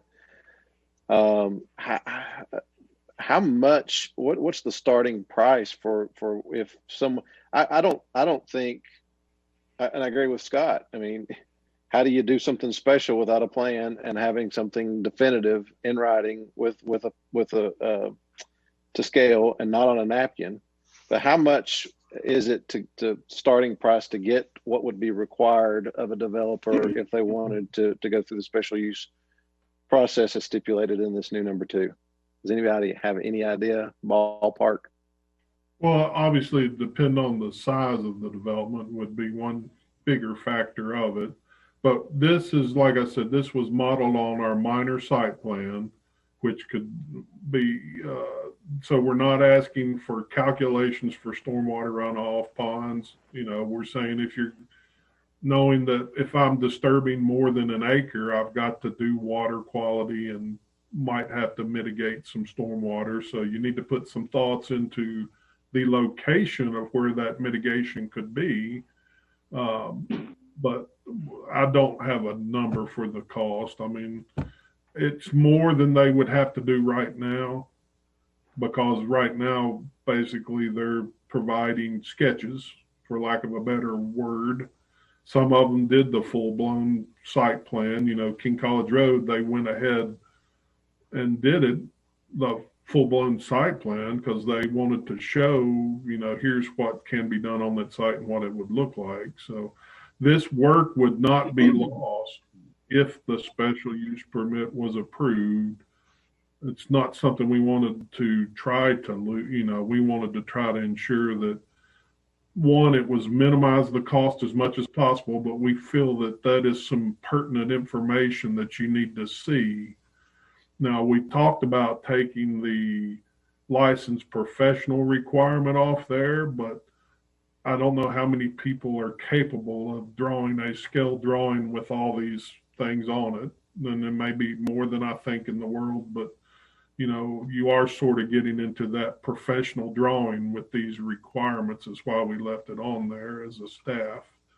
But once again, our whole intent was to, if you are serious about a special use on this piece of property, give us something that we feel that Planning Commission could look at and feel comfortable that it wasn't, you know, that it was some sort of thought out development, not just I'm going to sketch it on there and draw it and here's what I'm thinking in my head. As a follow-up, I will say sometimes government gets criticized for how long it takes to accomplish something, and you know, most people make decisions on a daily basis and they have to make them in a split second for themselves personally. This has taken some time, and it's time well spent, in my opinion. And so let me ask this, with the napkin drawing analogy, you know, the sketch, how many special use permits, and I kind of lean in favor of where you're taking us with this number 2, because of the fact that it is a special use permit that we're considering. But how many of those, of the current policy or the requirement of a sketch, has staff? I mean, is it often, or is it unlikely? Is it rare that someone would get a special use permit and then staff sitting there scratching their head saying, oh, hold on a second, I don't know, and you're kind of on the fence? This person told us one thing and they kind of misled us. How many times does that happen? Well, I think there are some that are easier than others to look at the sketches and tell, like the apartments on Bristol College. You know, they weren't going to change other than parking. They weren't going to change the exterior add-on to the building and things like that. But still, I would think it would be appropriate to get at least a drawing of the existing property that looks like that is scaled, even though they're not. And that could be very cheap to get from a surveyor. They may even already have it, a surveyor on file plan, you know, where they've surveyed the property in the past. So, you know, we weren't trying to be onerous, but we just felt it was important enough decision that you all are making with these special uses that to require a little bit more than we've been getting. It doesn't happen often. I mean, you all have seen, Jason, you haven't been on, but, you know, I think the one on Jonesboro Road for the sword fighting, it was, the initial drawing we saw was not what we would have presented to you. It was a little better drawn thing presented to Planning Commission on that, but still, I think this level of detail would have helped that initially to begin with, if that's what the expectation was when they applied for the special use permit. Tim, would it be, one final comment, would it be fair to say having this approach as you propose it would keep staff out of conflict and just have some things buttoned down that would save you guys a lot of trouble and problems down the road of dealing with somebody who maybe is not following a sketch? Well, I think what it would do was for us and future us's be it planning commission members or staff members, it would at least set some level of specificity to what we're looking for, and not subjective to who was on staff or who was on planning commission at the time of the request. That would be my feeling. Now, I'm looking, you always take what I tell you vetted from the side of an engineer. So, you know, you've always got to take Virginia Tech engineer. Somebody had to go there. So, can I make one comment? Sorry, that I think, and maybe Sheriff can jump in too, but when we initially talked about what was required on the site plan, our goal was to give the Planning Commission enough information that they could sort of evaluate the need for all of the factors that are listed under paragraph 7. So that was the initial purpose behind saying there should be something and there should be a plan submitted. And then I think incorporating the simplest form of site plan that we have was really just more for ease of use than anything, because we already had something in the ordinance that got you there. And I would like to know if anybody else on the commission that has more experience than me sees this as unnecessary red tape. I'm for it as it stands now, but I just don't like to create unnecessary red tape. Well, I can tell you from my former life experience, this is exactly what would be expected. And the vast majority of times you're getting a finalized site plan. And you know, up there, we actually, as a planning commission, we viewed all site plans anyway. But no, I mean, if you're being asked to use a special permit, and I don't know, the big one up there was drive-throughs. For whatever reason, they didn't like drive-throughs. And so everything had to be a special use permit for a drive-through. Well, okay, what's that drive-through going to look like? Is it going to be up against, you know, how's it going to come out into traffic? And, you know, to say, yeah, you can do X, but have no detail of what that means, I mean, then why have a special use? I mean, to me, the whole point of the special use permit is to allow something that you normally wouldn't allow under certain conditions, but you will under certain conditions. And I just don't know how to set those conditions unless I know what I'm looking at. So anyway, that's my that's a historic perspective from somewhere else. So I think my point is getting lost. And what I'm really saying is, I'm not necessarily asking where the dumpsters are going to be or et cetera. What I would not want somebody to do is to spend the money and bring us a project, specifically apartments, specifically self-storage. And then the answer is, we don't care where the dumpsters are. There's no way in the world we're going to approve apartments on that site, self-storage on that site. I would want, as the developer, to be able to know whether or not, is this lot appropriate for self-storage? And if it is, I'll bring you whatever you want. But I don't want to spend all that money if I'm going to get turned down regardless. Kelly. Well, Kelly, I mean, let's look. I mean, let's just one before. I mean, if somebody said, hey, we want to put multifamily housing on there, I'd be like, maybe, okay. But now if you say, well, what we're really going to do, we're going to cram 100 houses into 3 acres. No, you know, I mean, no, you're not. And that's where this comes in is, I mean, what I heard and what I felt and from what I heard from others was, well, it feels like we're getting a bait and switch here. We're going to cram a whole bunch of things on here. Well, again, if it's a special use and you just draw out a few, you know, a couple dozen apartments, but then the reality is, no, they can really cram 30 of them in, and then they show up to the planning department with their finalized plans. It's too late. We can't do anything about that. Well, and then that's where this solves that problem. Well, and that's why I was asking, could it be a 2-step process where they can come to us and say, if I bring you a plan for apartments or whatever on this property, are you going to work with me? Or is the answer, no, there's a major reason we're not going to allow any apartments on this property because of the following reasons. Didn't we at one time, Kelly, encourage developers to bring in concept plans to avoid all that problem that you're talking about? I mean, they would bring a rough sketch in and they would say, hey, what do you guys think about using this piece of property this way? And I don't even think we took a formal vote on it. I think we just said, oh yeah, we like that. That, you know, bring us more, you know, and that way that opened the door.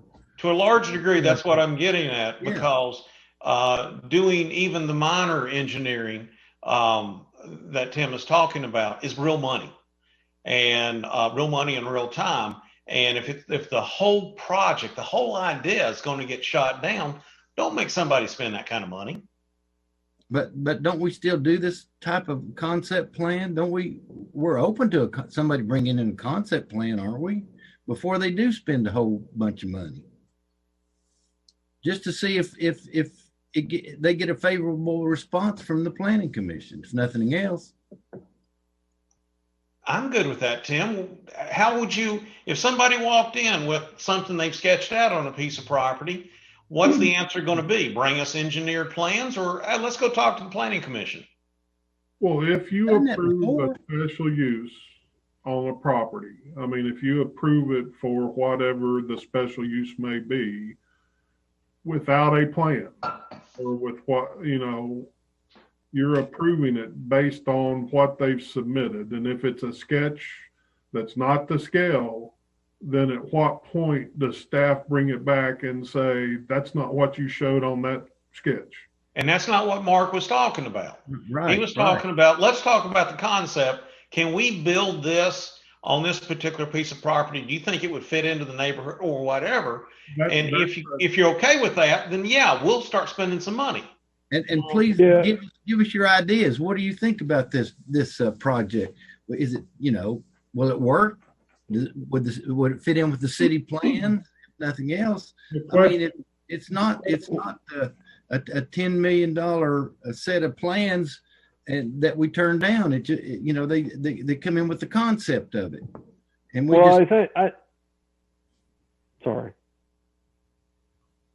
I thought we did that at one time.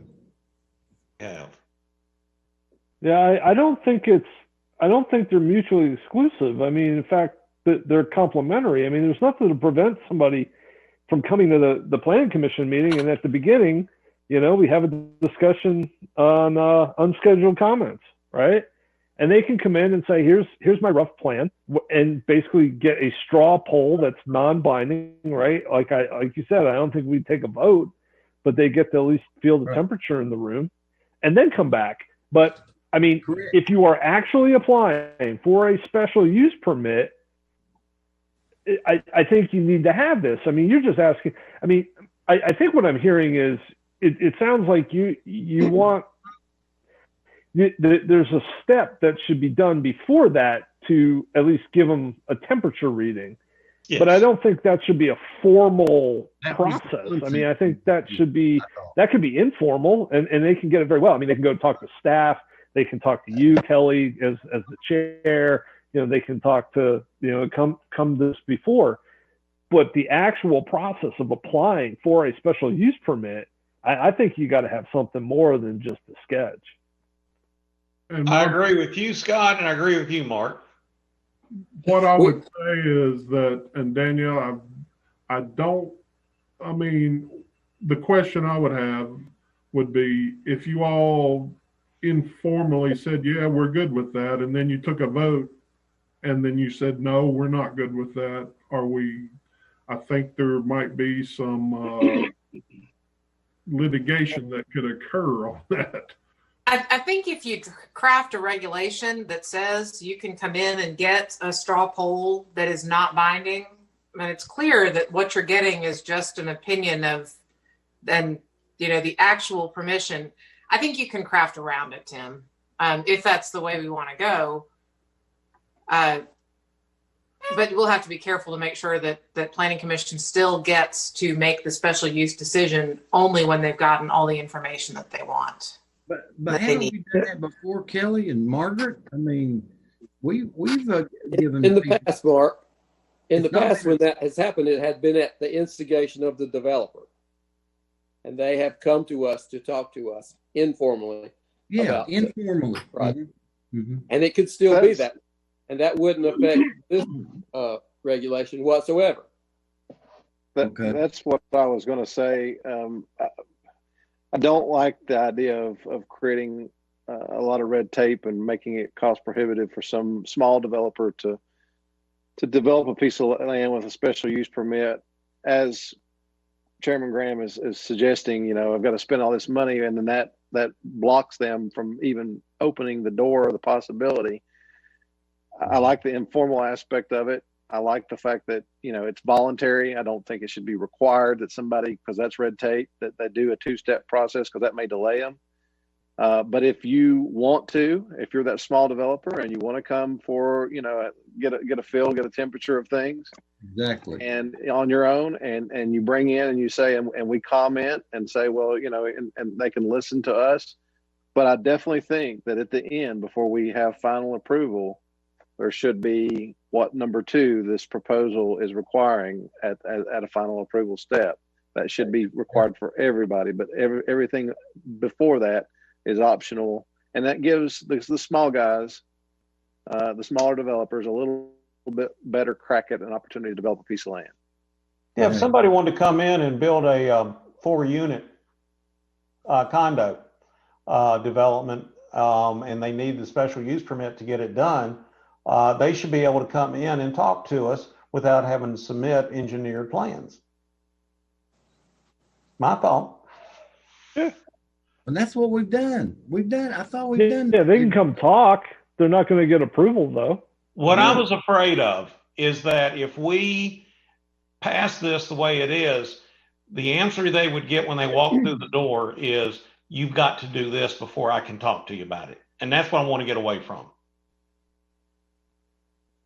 And Danielle, is if we say we're going to allow an informal discussion in front of Planning Commission, is that something we just know we're going to do? Or would we craft a paragraph in here that allows the public to have an informal conversation with us? And you could handle it either way, but I kind of like having a paragraph in here, and it doesn't have to be long, but that way there's no question about who knows that they're allowed to have this informal conversation with Planning Commission. It's available to everybody because it's in the regulation. There's no kind of worries about favoritism or anything like that. But I mean, this would sometimes apply to anything though, right? Sorry, this would apply to anything, zoning, whatever, right? I mean, Yes, it could, technically, the Planning Commission, people can come and talk to you about, you have that space on your agenda for a reason, which is that somebody could come in and say, I'm thinking about doing such and such, I'd like to get your thoughts. I think it does apply to everything, but again, going back to special, I mean, we've got a special use permit. We had a special provision in the special use permit section of the zoning that says you don't have to, but if you want to come talk to us, city staff, whatever the language ends up being, do that. If you don't, and you've got all these people on staff that will prepare a site plan, and you don't want to jump through that first hoop, and you're one of the big guys, just bring it on and seek approval on the first meeting. But I think having the opportunity voluntarily to work with people that, like Chairman Graham said, you know, a 4-bedroom condo to help them along the way is a good thought and a good idea. So to do this, do we need to send it back and y'all bring it back again, or do we want to pass what we have and then look at that next time, but we've already sent part of it on, or what's the best process? Well, it was coming back to us regardless, wasn't it, Tim? No, this was up for consideration of passing the recommendation on. It can come back. I mean, we just did this because, like I said, I think you've got two things here. You know, you can approve a special use of a property without any site plan if you want to. I mean, that's the extreme. You don't have to see anything on it to approve that use and say, here's the conditions we feel this development would make it compatible with the neighborhood. And then let your zoning regulations drive the rest of it. I mean, base density, just like a normal site plan would. So your extremes are, I get nothing on, and I just approve the special use without any expenditure by the person. I don't see a sketch. I just know I want to put a multifamily development on this property or a church on this property. And that's my idea. I don't have any sketch for you. I don't want to show you where it's going to be located. I just don't have that. I just want to know before I spend any time and money, are you going to let me put a church on this property, planning commission? Are you favorable? And just, you could do that right now. You don't have to. That's one extreme. This we felt was the other, not an extreme, but a way that you could get specificity to the point that if you approve that special use permit, then if there wouldn't be any change, if there were changes, we could bring it back to you all for approval for that. Tim, I think your response to the question about subjectivity is spot on. And I thank you for your work, the staff's work on that. And I think that's an excellent idea of application. But, and I'm open to approval of this tonight with it being totally voluntarily and not having language in there. But if staff and Danielle feels like it would be better to have something in writing from a legal standpoint, the lawyers and the engineers, then I'm open to that either way. But I do think, and I do agree with the comments that we do need to have this site plan before we approve any special use permit as you proposed. And it was just a way, like I said, we were wrestling with that substantial word. And when is it substantial? Is it if you change, add a unit, add a parking place? Don't. I mean, how do you write that into a regulation? Because it can get cumbersome really quick. And we just felt like one way to do that was have that minor site plan there. And I get worried, professionally looking at the board. If I were sitting on the board, I'd get worried about saying, yeah, we're good and comfortable with that as a straw poll. And then the next time somebody comes back, you deny it. Maybe board membership has changed when we get back by that point. And it was a tight vote, a tight straw poll to begin with. And then all of a sudden you're denying something and they're just saying, well, wait, you said that. And legally, yes, we can defend that. But once again, I just, as a board member, I'd feel uncomfortable with that. But I mean, you all are the board and we can write that in there or take this section out and put it back like it was previously, where it just talked about having a, just a plan. It didn't have any specificity to it originally. So, I mean, that's where we wrestle with it, and we did wrestle with this section, and that's why I like this discussion. So don't take this as this is the way it has to be from staff. We were just saying we felt the most comfortable with this as a staff of, here is some level of specificity that the board could look at prior to approving a special use and permit. So, I mean, that's all. It's exactly what I mean. Tim, is what I am hearing is that this would not prohibit anybody from coming in with a site plan or just discussing what they might want to do with a special permit. Is that correct? This wouldn't keep them from doing it. Come in, and we're all, even with the planning commission on any item, they can come and ask the planning commission their opinion. But until there's a vote, just remember it's not official until there's an official submittal. Right. Vote. So I think people can come in and talk to staff, and our staff knows this planning commission pretty well. So I think they could offer some input for somebody for whether, what it would take to get something approved or whatever. But I think in this world, accountability and detail is what, as Scott said, it's really more what's expected these days.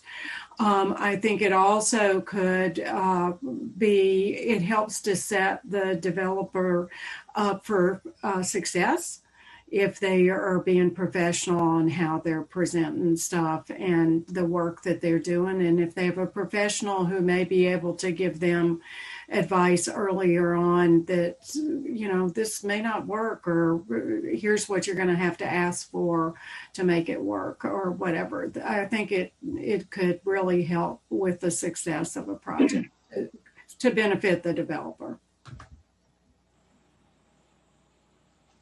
What I'm concerned about is if this stays just the way it is right now, people will not realize exactly what Dr. Webb was talking about. They've got the ability to come in and talk to us. I realize it's on our agenda, unscheduled comments, but I think if we were to put a paragraph in there that would allow them to generally discuss a project with us before they go to this paragraph 2, they should know that they do have that opportunity.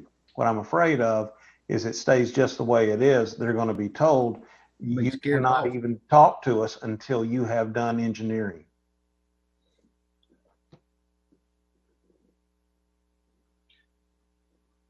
I like that, Kelly.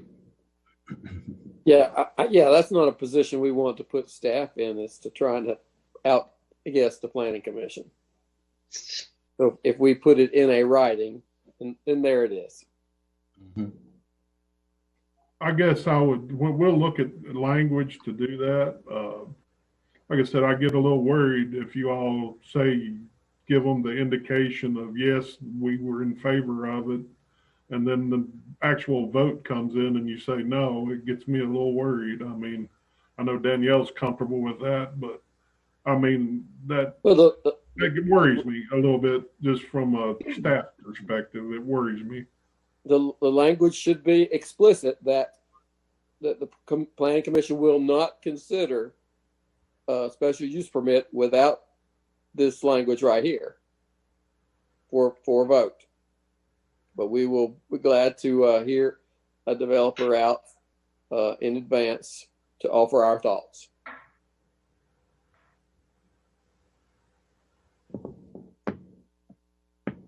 How's everybody else feel about that? I think as long as they understand this is a what if scenario, I've got this idea, just want to run it by you, just kind of get a feel for it. But I agree. I think you got to have some specificity when you get ready to go to vote. That's paragraph 2. And all you'd have to do, Kelly, is say that that we would consider a project like that. Not saying yes, no, but yes, we would consider, looking at a project like that. And having worked with this planning commission, there's no question if anybody came in front of us under the informal, let's have a discussion, they would not leave thinking they've got a done deal. They would leave going, okay, here's some of the things I heard tonight I got to do. Right. They get some discussion. So, Mr. Chairman, does that mean you need to designate another member of the commission to make a special announcement when we get to these discussions? Who wants that one? But why don't we do this? Let's continue. It seems like if we insert an informal discussion paragraph, that's going to be approved by everybody, as long as that number 2 remains there. So why don't we continue going through the rest of this and then just have staff bring it back to us next month with that insertion of the informal paragraph? Well, I don't understand the formality of putting in an informal discussion. I mean, it like I said, you can do this for zoning, right? I mean, is somebody going to walk in and go, I want to do a special use permit, and here's a sketch, and that's it? I mean, they don't talk to planning staff. They don't talk to anybody. I just don't see that as being realistic. No, I don't think we're saying. And quite honestly, quite honestly, if somebody's really professional about it, they're already coming in with pretty good ideas. So, I mean, if they're sophisticated, where they don't really need to talk to staff, but if they're not sophisticated, then they should be talking to staff. And, you know, so I don't understand what the formality of having, of saying somebody can come in for an informal discussion. It just, No, I'm not suggesting by any means that they just come straight to us and not go talk to staff first. I mean, they need to have some understanding of the conversation with staff. I mean, that, yeah, we're not trying to circumvent that by no means. But no, but I mean, we're putting in, hey, you can have an informal conversation with it in the zoning ordinance, which is by definition making it formal. So I just that's where I get. Perhaps an alternative suggestion, instead of having the applicant appear before the planning commission could present what the applicant is to the planning commission for input, rather than getting the applicant involved. And I by no means want to stop someone who is, in your terminology, Scott, sophisticated, but we do live in Appalachia and there's a lot of unsophisticated people around here. So, you know, and it doesn't make them less than or any, you know, I mean, they are a lot of unsophisticated people have been very successful in many different ways, but I you know, maybe just to throw that out there, instead of having the applicant come in and getting them crossways, let them deal with staff and staff filter that through to us, just as an alternative proposal. Let's face it, it's good for business for somebody to come in with a thought or something on his mind on how to develop something without investing tons of money, to see if that might fit in with the city's plan for the future, or if his idea would work for the city without investing a ton of money. That's my point. So what maybe, I think what Scott's saying, that maybe we need a preamble for all of it, just something that our culture is, that we want folks to know that staff's there to help them, that planning commission is interested, and that there are times on the agenda for planning commission for public comment, that our staff are available, so that it applies to everything, which it does now anyway, but whether to say something along those lines rather than pick it specifically for this special use permit. Is that close to what you were trying to get across, Scott? Yeah, I mean, put it on a website. I mean, we got something in, you know, there's some kind of planning thing that we hand out, right? I mean, you know, I mean, that just, I mean, that, but that's not incorporated. Yes, but to incorporate it in the ordinance, I don't understand that. We have a very good staff right now. And if somebody were to come in with an idea, I do not believe they're going to get turned away. However, I don't know what that staff's going to look like in 5 years. And if it's written into this, that you've got the opportunity to come have an informal discussion with the planning commission, I think that's a good thing to have in the language. It's good for business. Kelly, the same thing can be said for planning commission. So what you just shared a few minutes ago, saying no in this planning commission, well, in 10 years, it might not be this planning commission. So anyway, just that goes both ways. For it's not going to hurt anything to have it written into the ordinance or into the it language. Opens communication, and that's good for business. For Bristol. One thing I will agree with that Dr. Webb has said repeatedly now, and I'll say it one more time, is, and I concur, it is good for business. And that's really what we should all be about, and we should be for. But again, Tim, for the work that you've done. Well, we'll take, Sheriff, if you want to go, now I can change the slide here. Go to the next item there. Okay. So again, in response to the planning commission discussion last month and the concern over the use of the word substantially.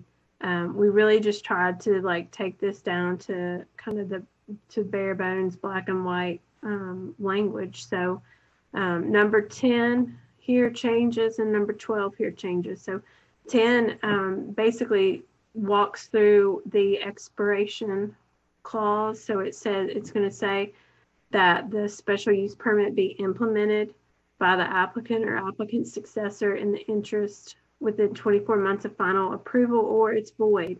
Now, the Planning Commission discussion last month was, what are you effectively doing in the extension? Are you essentially reapplying? And as Danielle, Tim, and I mean, we kind of batted this around multiple times during this past month and landed on that the cleanest option is to, it expires in 24 months. So if you haven't implemented it, so if you haven't had a building permit be issued, then it expires, and then you would reapply if you want to have your application reapproved. So prior we had, you could extend it for 2 years, and then the Planning Commission discussion was to say, but make sure it's not like a guarantee that it's going to be approved, or it's not a guarantee that the same conditions are going to apply. And it just got so complicated and cumbersome in terms of what an extension really meant. We just really circled back around to, it's much cleaner to say that if it's not implemented, if it's not enacted within that 24-month period, then you're going to come back and reapply, or not even reapply. You're going to come back and apply for a special use permit again. So that takes any vagueness out of when you apply, how it can be extended, what that approval looks like. It just basically says, make it happen in the 24 months or come back with a new application. Does anybody have questions about that? I think you guys have done some good work here. This is much, much cleaner. And the language is clean and clear. And personally, that's what I like to see. Keep it simple. Keeps you out of trouble. Okay. So then moving on to number 12, here's where we really got into talking about substantial modification, and we had said in the previous draft that any substantial modification of the special use site plan must be approved by the Planning Commission. So we have nixed the substantial, which is highlighted in yellow, and just said a request for a modification shall be processed as described up above, which is section 217.3, which means it comes back to the Planning Commission. Mm-hmm. Now, again, here we went back and forth and back and forth and back and forth over how to build some sort of discretion in here as far as what staff could handle, what staff can't, what should come back to the Planning Commission with it. But with the variables that are involved in the special use permit approval, it just becomes very difficult to define what a modification is that should be reapproved by Planning Commission. Is it okay if a driveway moves 5 feet? Is it okay if somebody adds a whole nother building? Is it okay if somebody adds 15 units? There's just so many different things that could become subject to a modification that staff is then, I'm sitting at my desk thinking, gosh, I know Kevin and Kelly and Takai were really worried about that driveway being too close to that neighborhood. If it moves over just 3 feet, is that going to be a big deal? And I think that's the reality of this situation sometimes, and probably not to go back to that number 2, but, I don't know that people, at least in my experience, it's not been so much people trying to get some to bias or try to mislead us, but without the effort or without the experience of somebody with an engineering or surveying background, they might show you the driveway where they think it makes sense, but when they get to the standpoint of actually submitting for a permit, the engineer is going to say, not right there. It's going to have to go over 15 feet this way. And that's where you get into these little modifications that it gets hard to build the discretion in from a staff level. So again, to err on the side of clean, clear, and simple, the direction here with number 12 was just to strike any reference of substantial and just say that if there is a modification, then they need to bring it back to the Planning Commission. And that's where we went back and inserted that language up in number 2 to show what some better detail level of drawing, so that the chances of there being a modification would be less. Right. And that's why that specificity got up in level 2. So, or number two is not really all that important until you get to number 12. Right. And the build of, you stop at number 2, but once you see number 12 and you understand the reference back to solve the problem of what do you do when you don't, and how do you resolve it. And again, dedicated professional staff can craft something like that, and y'all done a great job.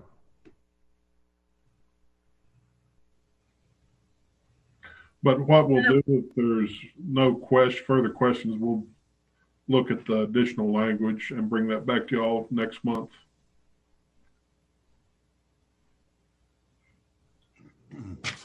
The additional language might be specific as well about the difference between unscheduled comments and actually going through staff and getting an agenda item. Yes, we'll have to talk about it staff-wise and see what we can come up with here.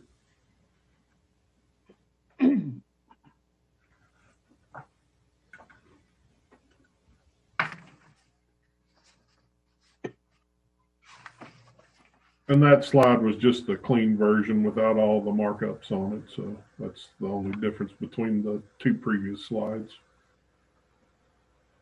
So, Mr. Chairman, questions, we certainly can answer them. Or what else we got, guys?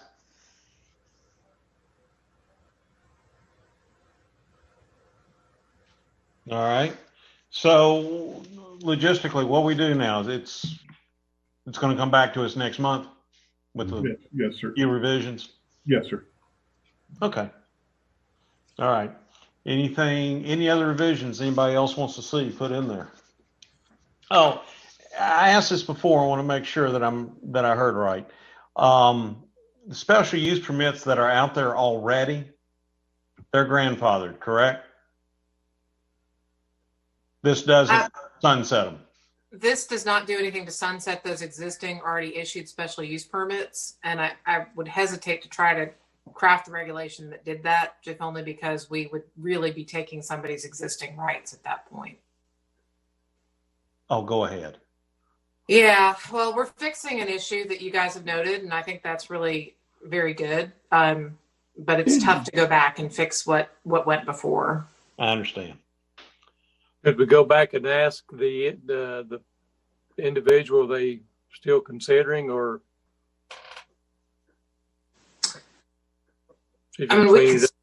We periodically check, but once you've approved the special use permit, that's okay. Property. Yep. Even if they that's right. Never mind. Yeah, that is additional property value. I don't know. Never mind. I'm thinking something else. I withdraw. All right, then we'll go to B3 residential requirements. Yes, Mr. Chairman, this is an actionable item that we request the Planning Commission send a favorable recommendation to City Council, but this is for looking at how to allow flexibility in the B3 zone for residential developments. And with that, I'll let Sheriff run through the presentation. Okay, so this we really went through it really pretty well last month, but this is just going to amend the residential regulations within the B3 zone to, like Tim said, allow some more allow some flexibility in development of single family and 2-family changes, and then also multifamily. So the quick high level summary of what these changes will do in the single family, 2-family changes, section, it's going to reduce the lot size to 5,000 square feet. It's going to set the setbacks as 25-foot front yard, 20-foot rear yard, and 5-foot side yard setbacks. And it will raise the maximum building coverage to 45% per lot. From the multifamily standpoint, it would allow multifamily use by right instead of by the special use permit. It increases the density of to 35 units per acre. It's going to still have a requirement, or it's going to have a requirement that less than 30 feet in height setbacks are the same as single family. But if it's greater than 30 feet in height, then you're going to have a 3-to-1 height for your side yard setback ratio. And then finally, it's going to have a maximum of 45% for the building coverage per lot. And the easiest way to look at this is in this chart, which I'm going to show you in 2 slides. A quick change here, which is kind of easy to look at. This is the B3 zone. This is the permitted uses list. And if you look, this is just splicing the list together because it's rather long. Item HH talks about residential uses. And currently, there's a listing for single family and 2-family residences. It says construction or expansion must be approved by the building inspector and cannot exceed R2 space requirements. It's kind of not, I mean, the language is really not needed. The building inspector is certainly going to review a permit for those residences, whether it's new construction or an addition. And the chart in the back already refers single family and duplex development to the R2 standard. So that language in number 1 is really just, it's just really not needed. But number 2 is the change. So this says multifamily residences, and right now it reads by special use permit. So that's why we always bring those special use permit applications to you for multifamily in the B3 and the PBD. If this revision is recommended by the Planning Commission and of course approved by City Council, that would go away. So the multifamily projects would be reviewed and approved for site plans, but would not require the special use permit anymore. So here's the chart that lays out all of those setback items. I've got, well, you all have got, and I've got here kind of a clean version and then the markup version. So here you can see everything that's changing. You can see that the minimum front yard stays the same. Minimum rear yard goes from 30 feet to 20 feet. Side yard goes from 6 feet to 5 feet. We did add in this caveat that the minimum side yard setback for lots along any zone boundary line. So if it's B3 up against R2, that you would have, rather than have that 5-foot side yard setback, you would have to match the side yard of the more restricted zone. So it could result in, or would result in, a greater side setback for any lot that abutted a zone different from B3. So it would just give a little extra room for something if it was like zoned R2 that abutted an B3, I'm sorry. So that's in that first column. Second column is lot space. So again, you'll see the that minimum lot area drop to 5,000 square feet. In the building area column, which is the third column, you're going to see that density change to 35 units per acre, and then the 45% maximum lot coverage. So it's going to allow a little bit more building on the lot than existing. And then the final column is height. So that's going to have that 85-foot maximum, but maybe less due to fire flow characteristics or the ability of fire suppression equipment.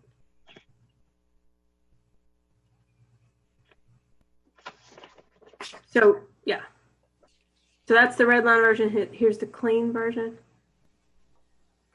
I think this first slide's the best slide, don't you, Sheriff? I mean, this one. Yeah, that kind of gives all the summary summarize. It gives the best summary. I like looking at the chart so you can see exactly what changed, but I think that gives the most holistic view of what the new residential regulations would look like. And the reason we did this was, once again, to allow flexibility for residential development in the B3 zone. The B3 already allowed residential development in single family and two family developments, and then special use permit required for multifamily developments. B3 is our most lenient business zone. I mean, it allows a lot of things in there from a business commercial perspective. And we felt that if you were going to allow some lesser restrictions on residential development, some flexibility, that B3 would be the appropriate place to do that initially, because of what could go in there from a commercial perspective. Any use residentially would be less intense than some of the uses that are allowed in B3. So that's why we, as discussed last time, we thought this was a good place to start allowing the flexibility there with the residential developments. So with that, we can answer any questions you may have.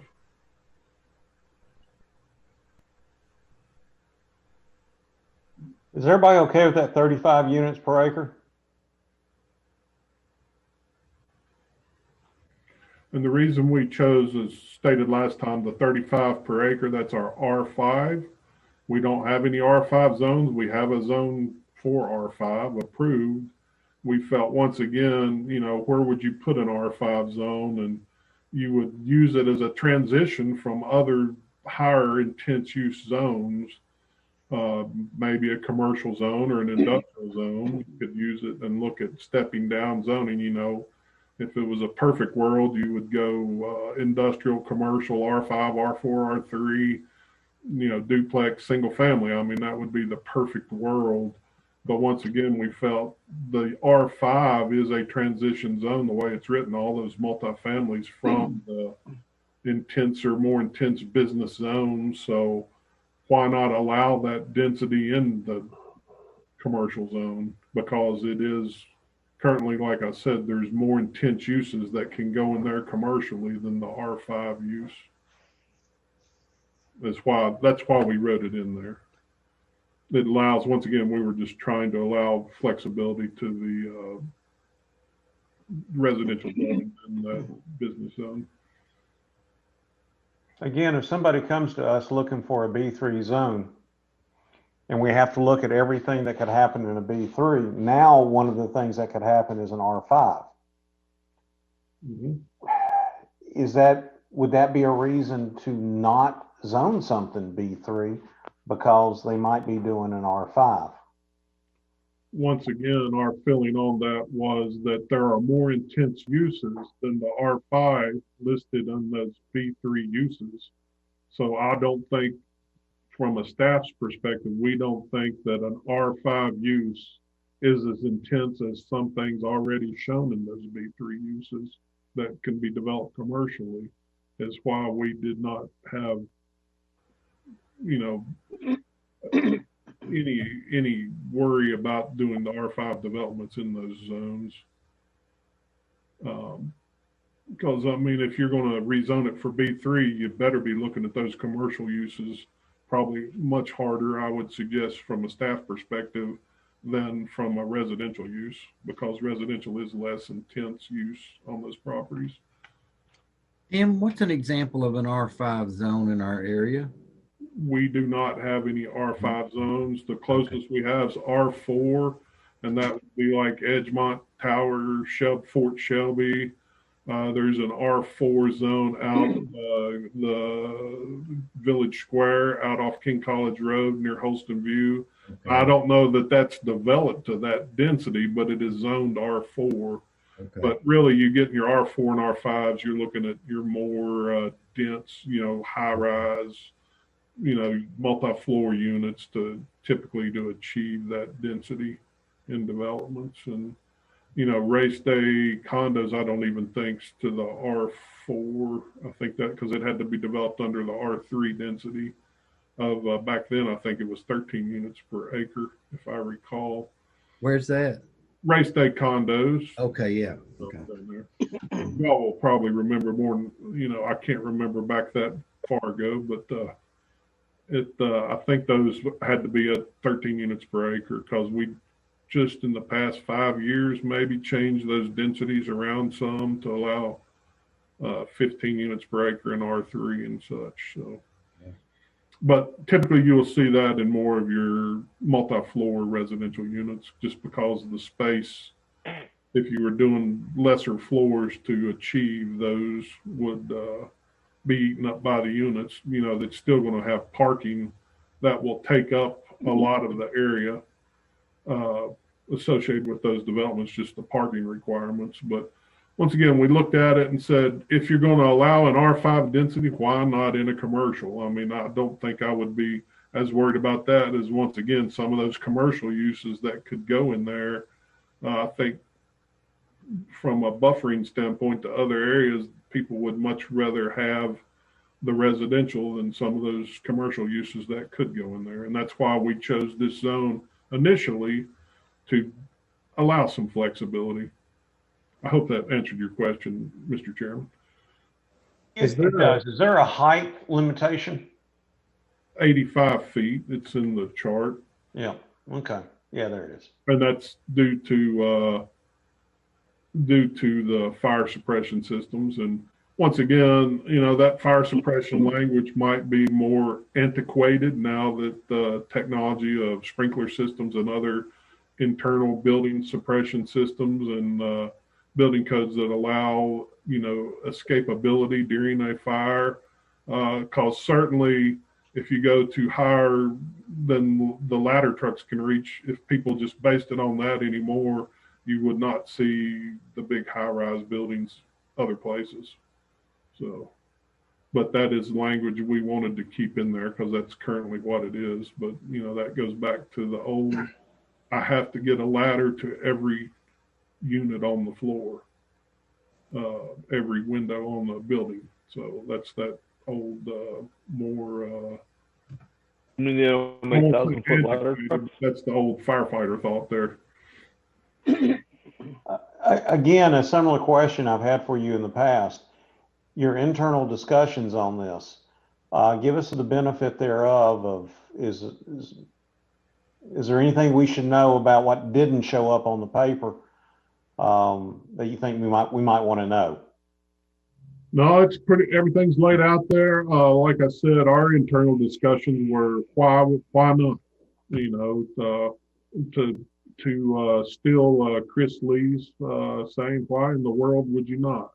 I mean, because once again, the intensity of the commercial uses to us far outweighed the residential piece here, allowing the flexibility because there are some intense commercial uses in that zone. And that's to me where if you were rezoning a property, I would always recommend you look at those commercial uses and what's allowed in the B3 and not so much dwell on the residential piece of it. So, are there any properties zone B3 that are on the radar for development pending these changes? Well, there's certainly some that would take advantage of it if it were available. They will still be developed, I believe, if it's not passed. I mean, there's not a lot of change between the regulations. Basically, we've seen some developments that want the 50-foot lot, which we already allow, but the lot square footage down because people, are buying up smaller lot, single-family residence and don't want bigger yards to take care of. Basically, they're looking for the convenience of a single-family home without all the maintenance of the yard work. And we're not trying to impose these regs on the R1A zones and our residential zones.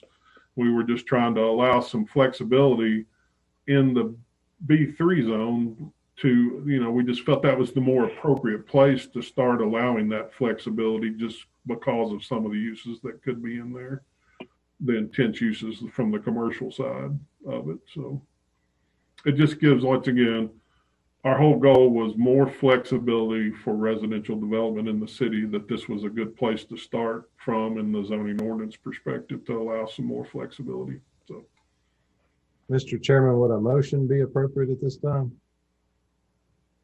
We've gone over everything on here. Yes, I guess it would be. I make a motion that we send a favorable recommendation to council.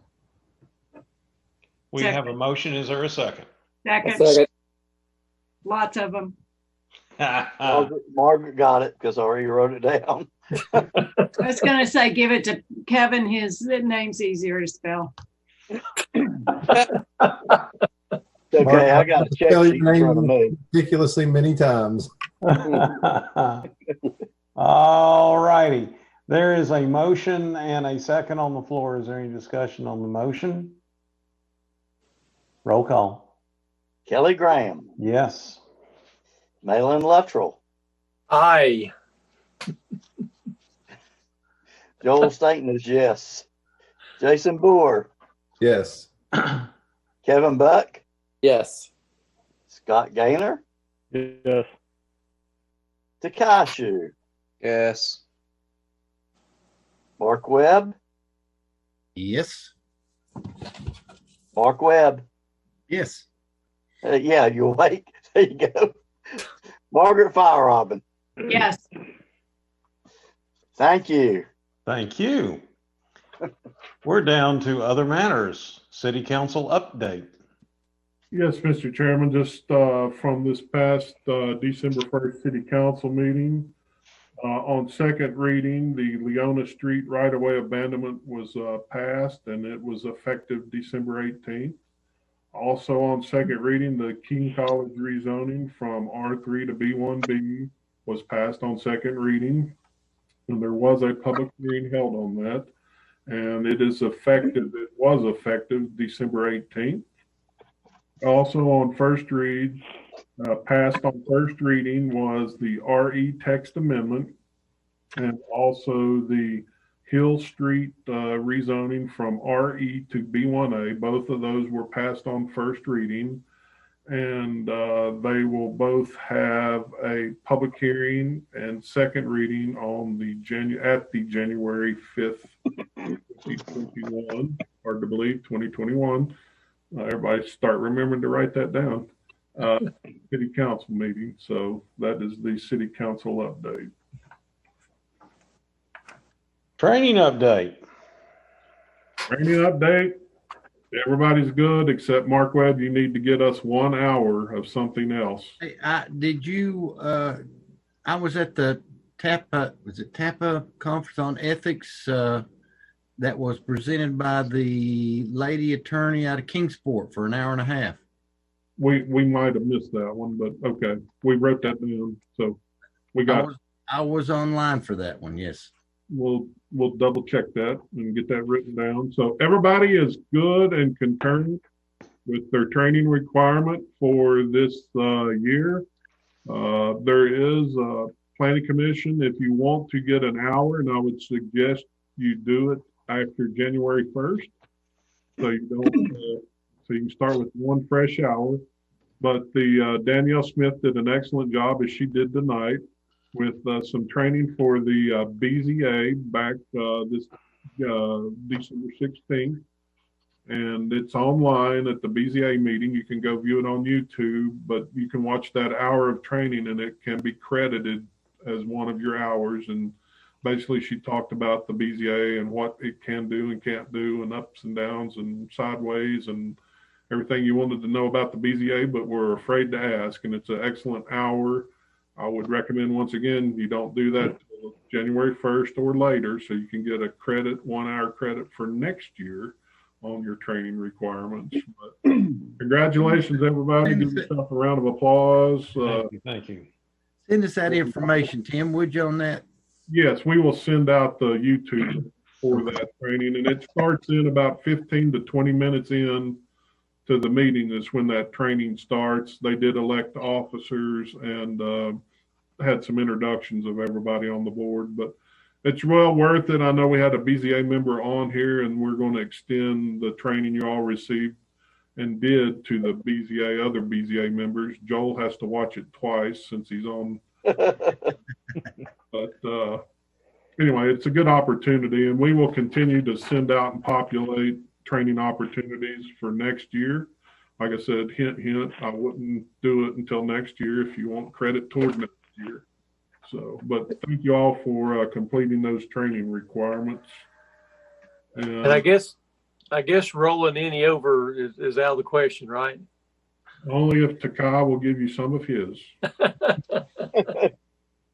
But also, January 31st, we do have the statements of interest that is required to be done. You can complete those online.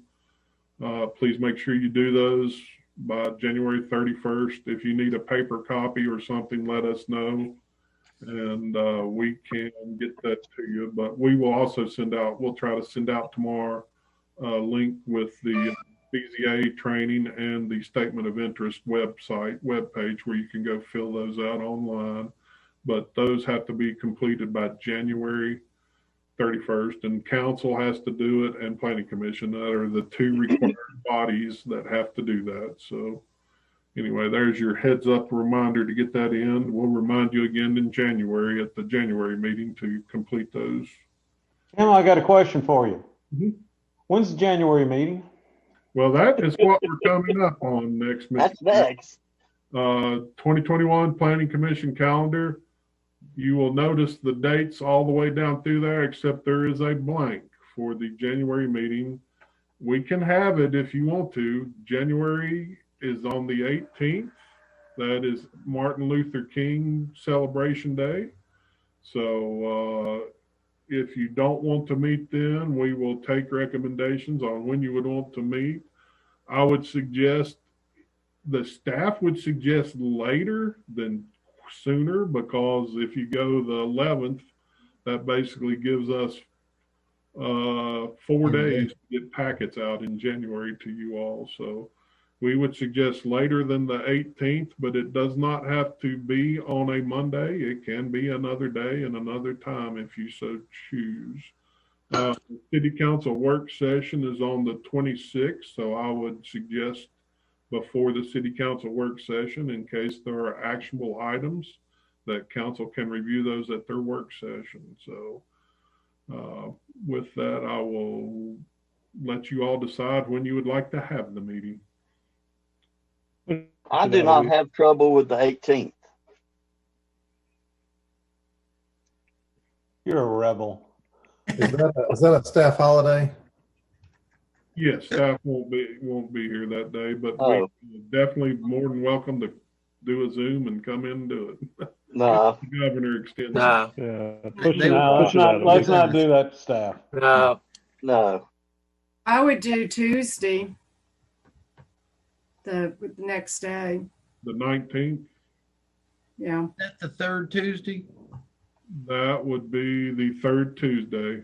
That interferes with Sullivan County, but it takes precedence. Well, what time Sullivan County meet, Mark? 6. Or the 25th. And I'm the chairman, so I probably ought to go. You might need to be there. How about the Monday, the 25th? That's okay with me. That the fourth Monday, Margaret? Yep. That's good. Are there any issues with doing it on that fourth Monday as far as something that would then be going to City Council on the first Tuesday? It would be it's a quick turnaround, and they will not receive anything in their packets by doing it then. The packets for City Council will go out the 21st or 22nd. Is when those packets will go out to City Council. Do you foresee anything? No, our packet doesn't go out till the 28th, Tim. Your work session packets go out. No, our work session, right, to go over stuff. Got it. Do you foresee anything? Well, I mean, hopefully you will have the special use permit language back to you. That's actionable. We hope. I mean, I'm not saying it will or won't, but we'll try our best to make it actionable.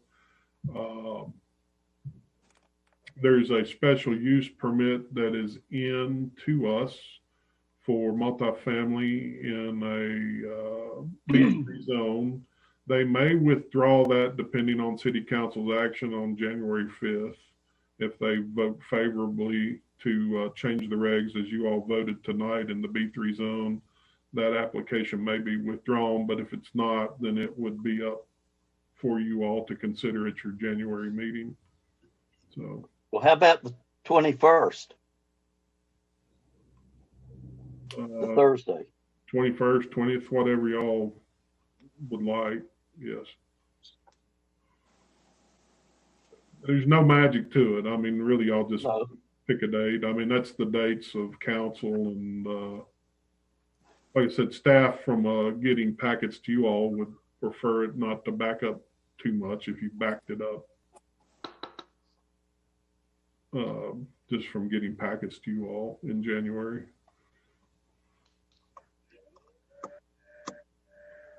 I have no preference. Y'all just tell me when, I'll be there. Thursday night, Joel? Yeah. The 21st? That would be good for me. That would, I can do that. Kevin, is that your bowling night?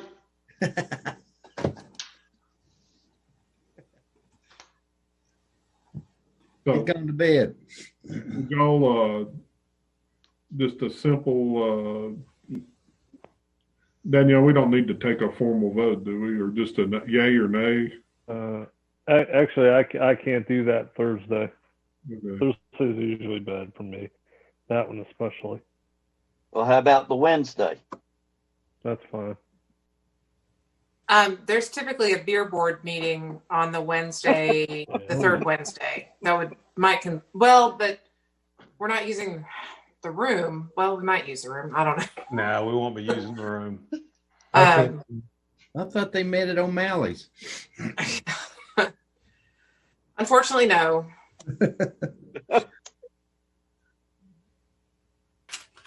Or do y'all want, the 14th, Thursday the 14th? You said Thursdays are bad, Scott, didn't you? Yeah. I can't do that week. Oh, that's right. You told me you couldn't do that week, Joel. They still do the 19th. I just wouldn't be there. Or the 20th, if we can do the Zoom in the room and stuff like that. I mean, the Zoom in the room. 20th is Inauguration Day. Oh, yeah. I will be out partying. No. Yeah, we already did one.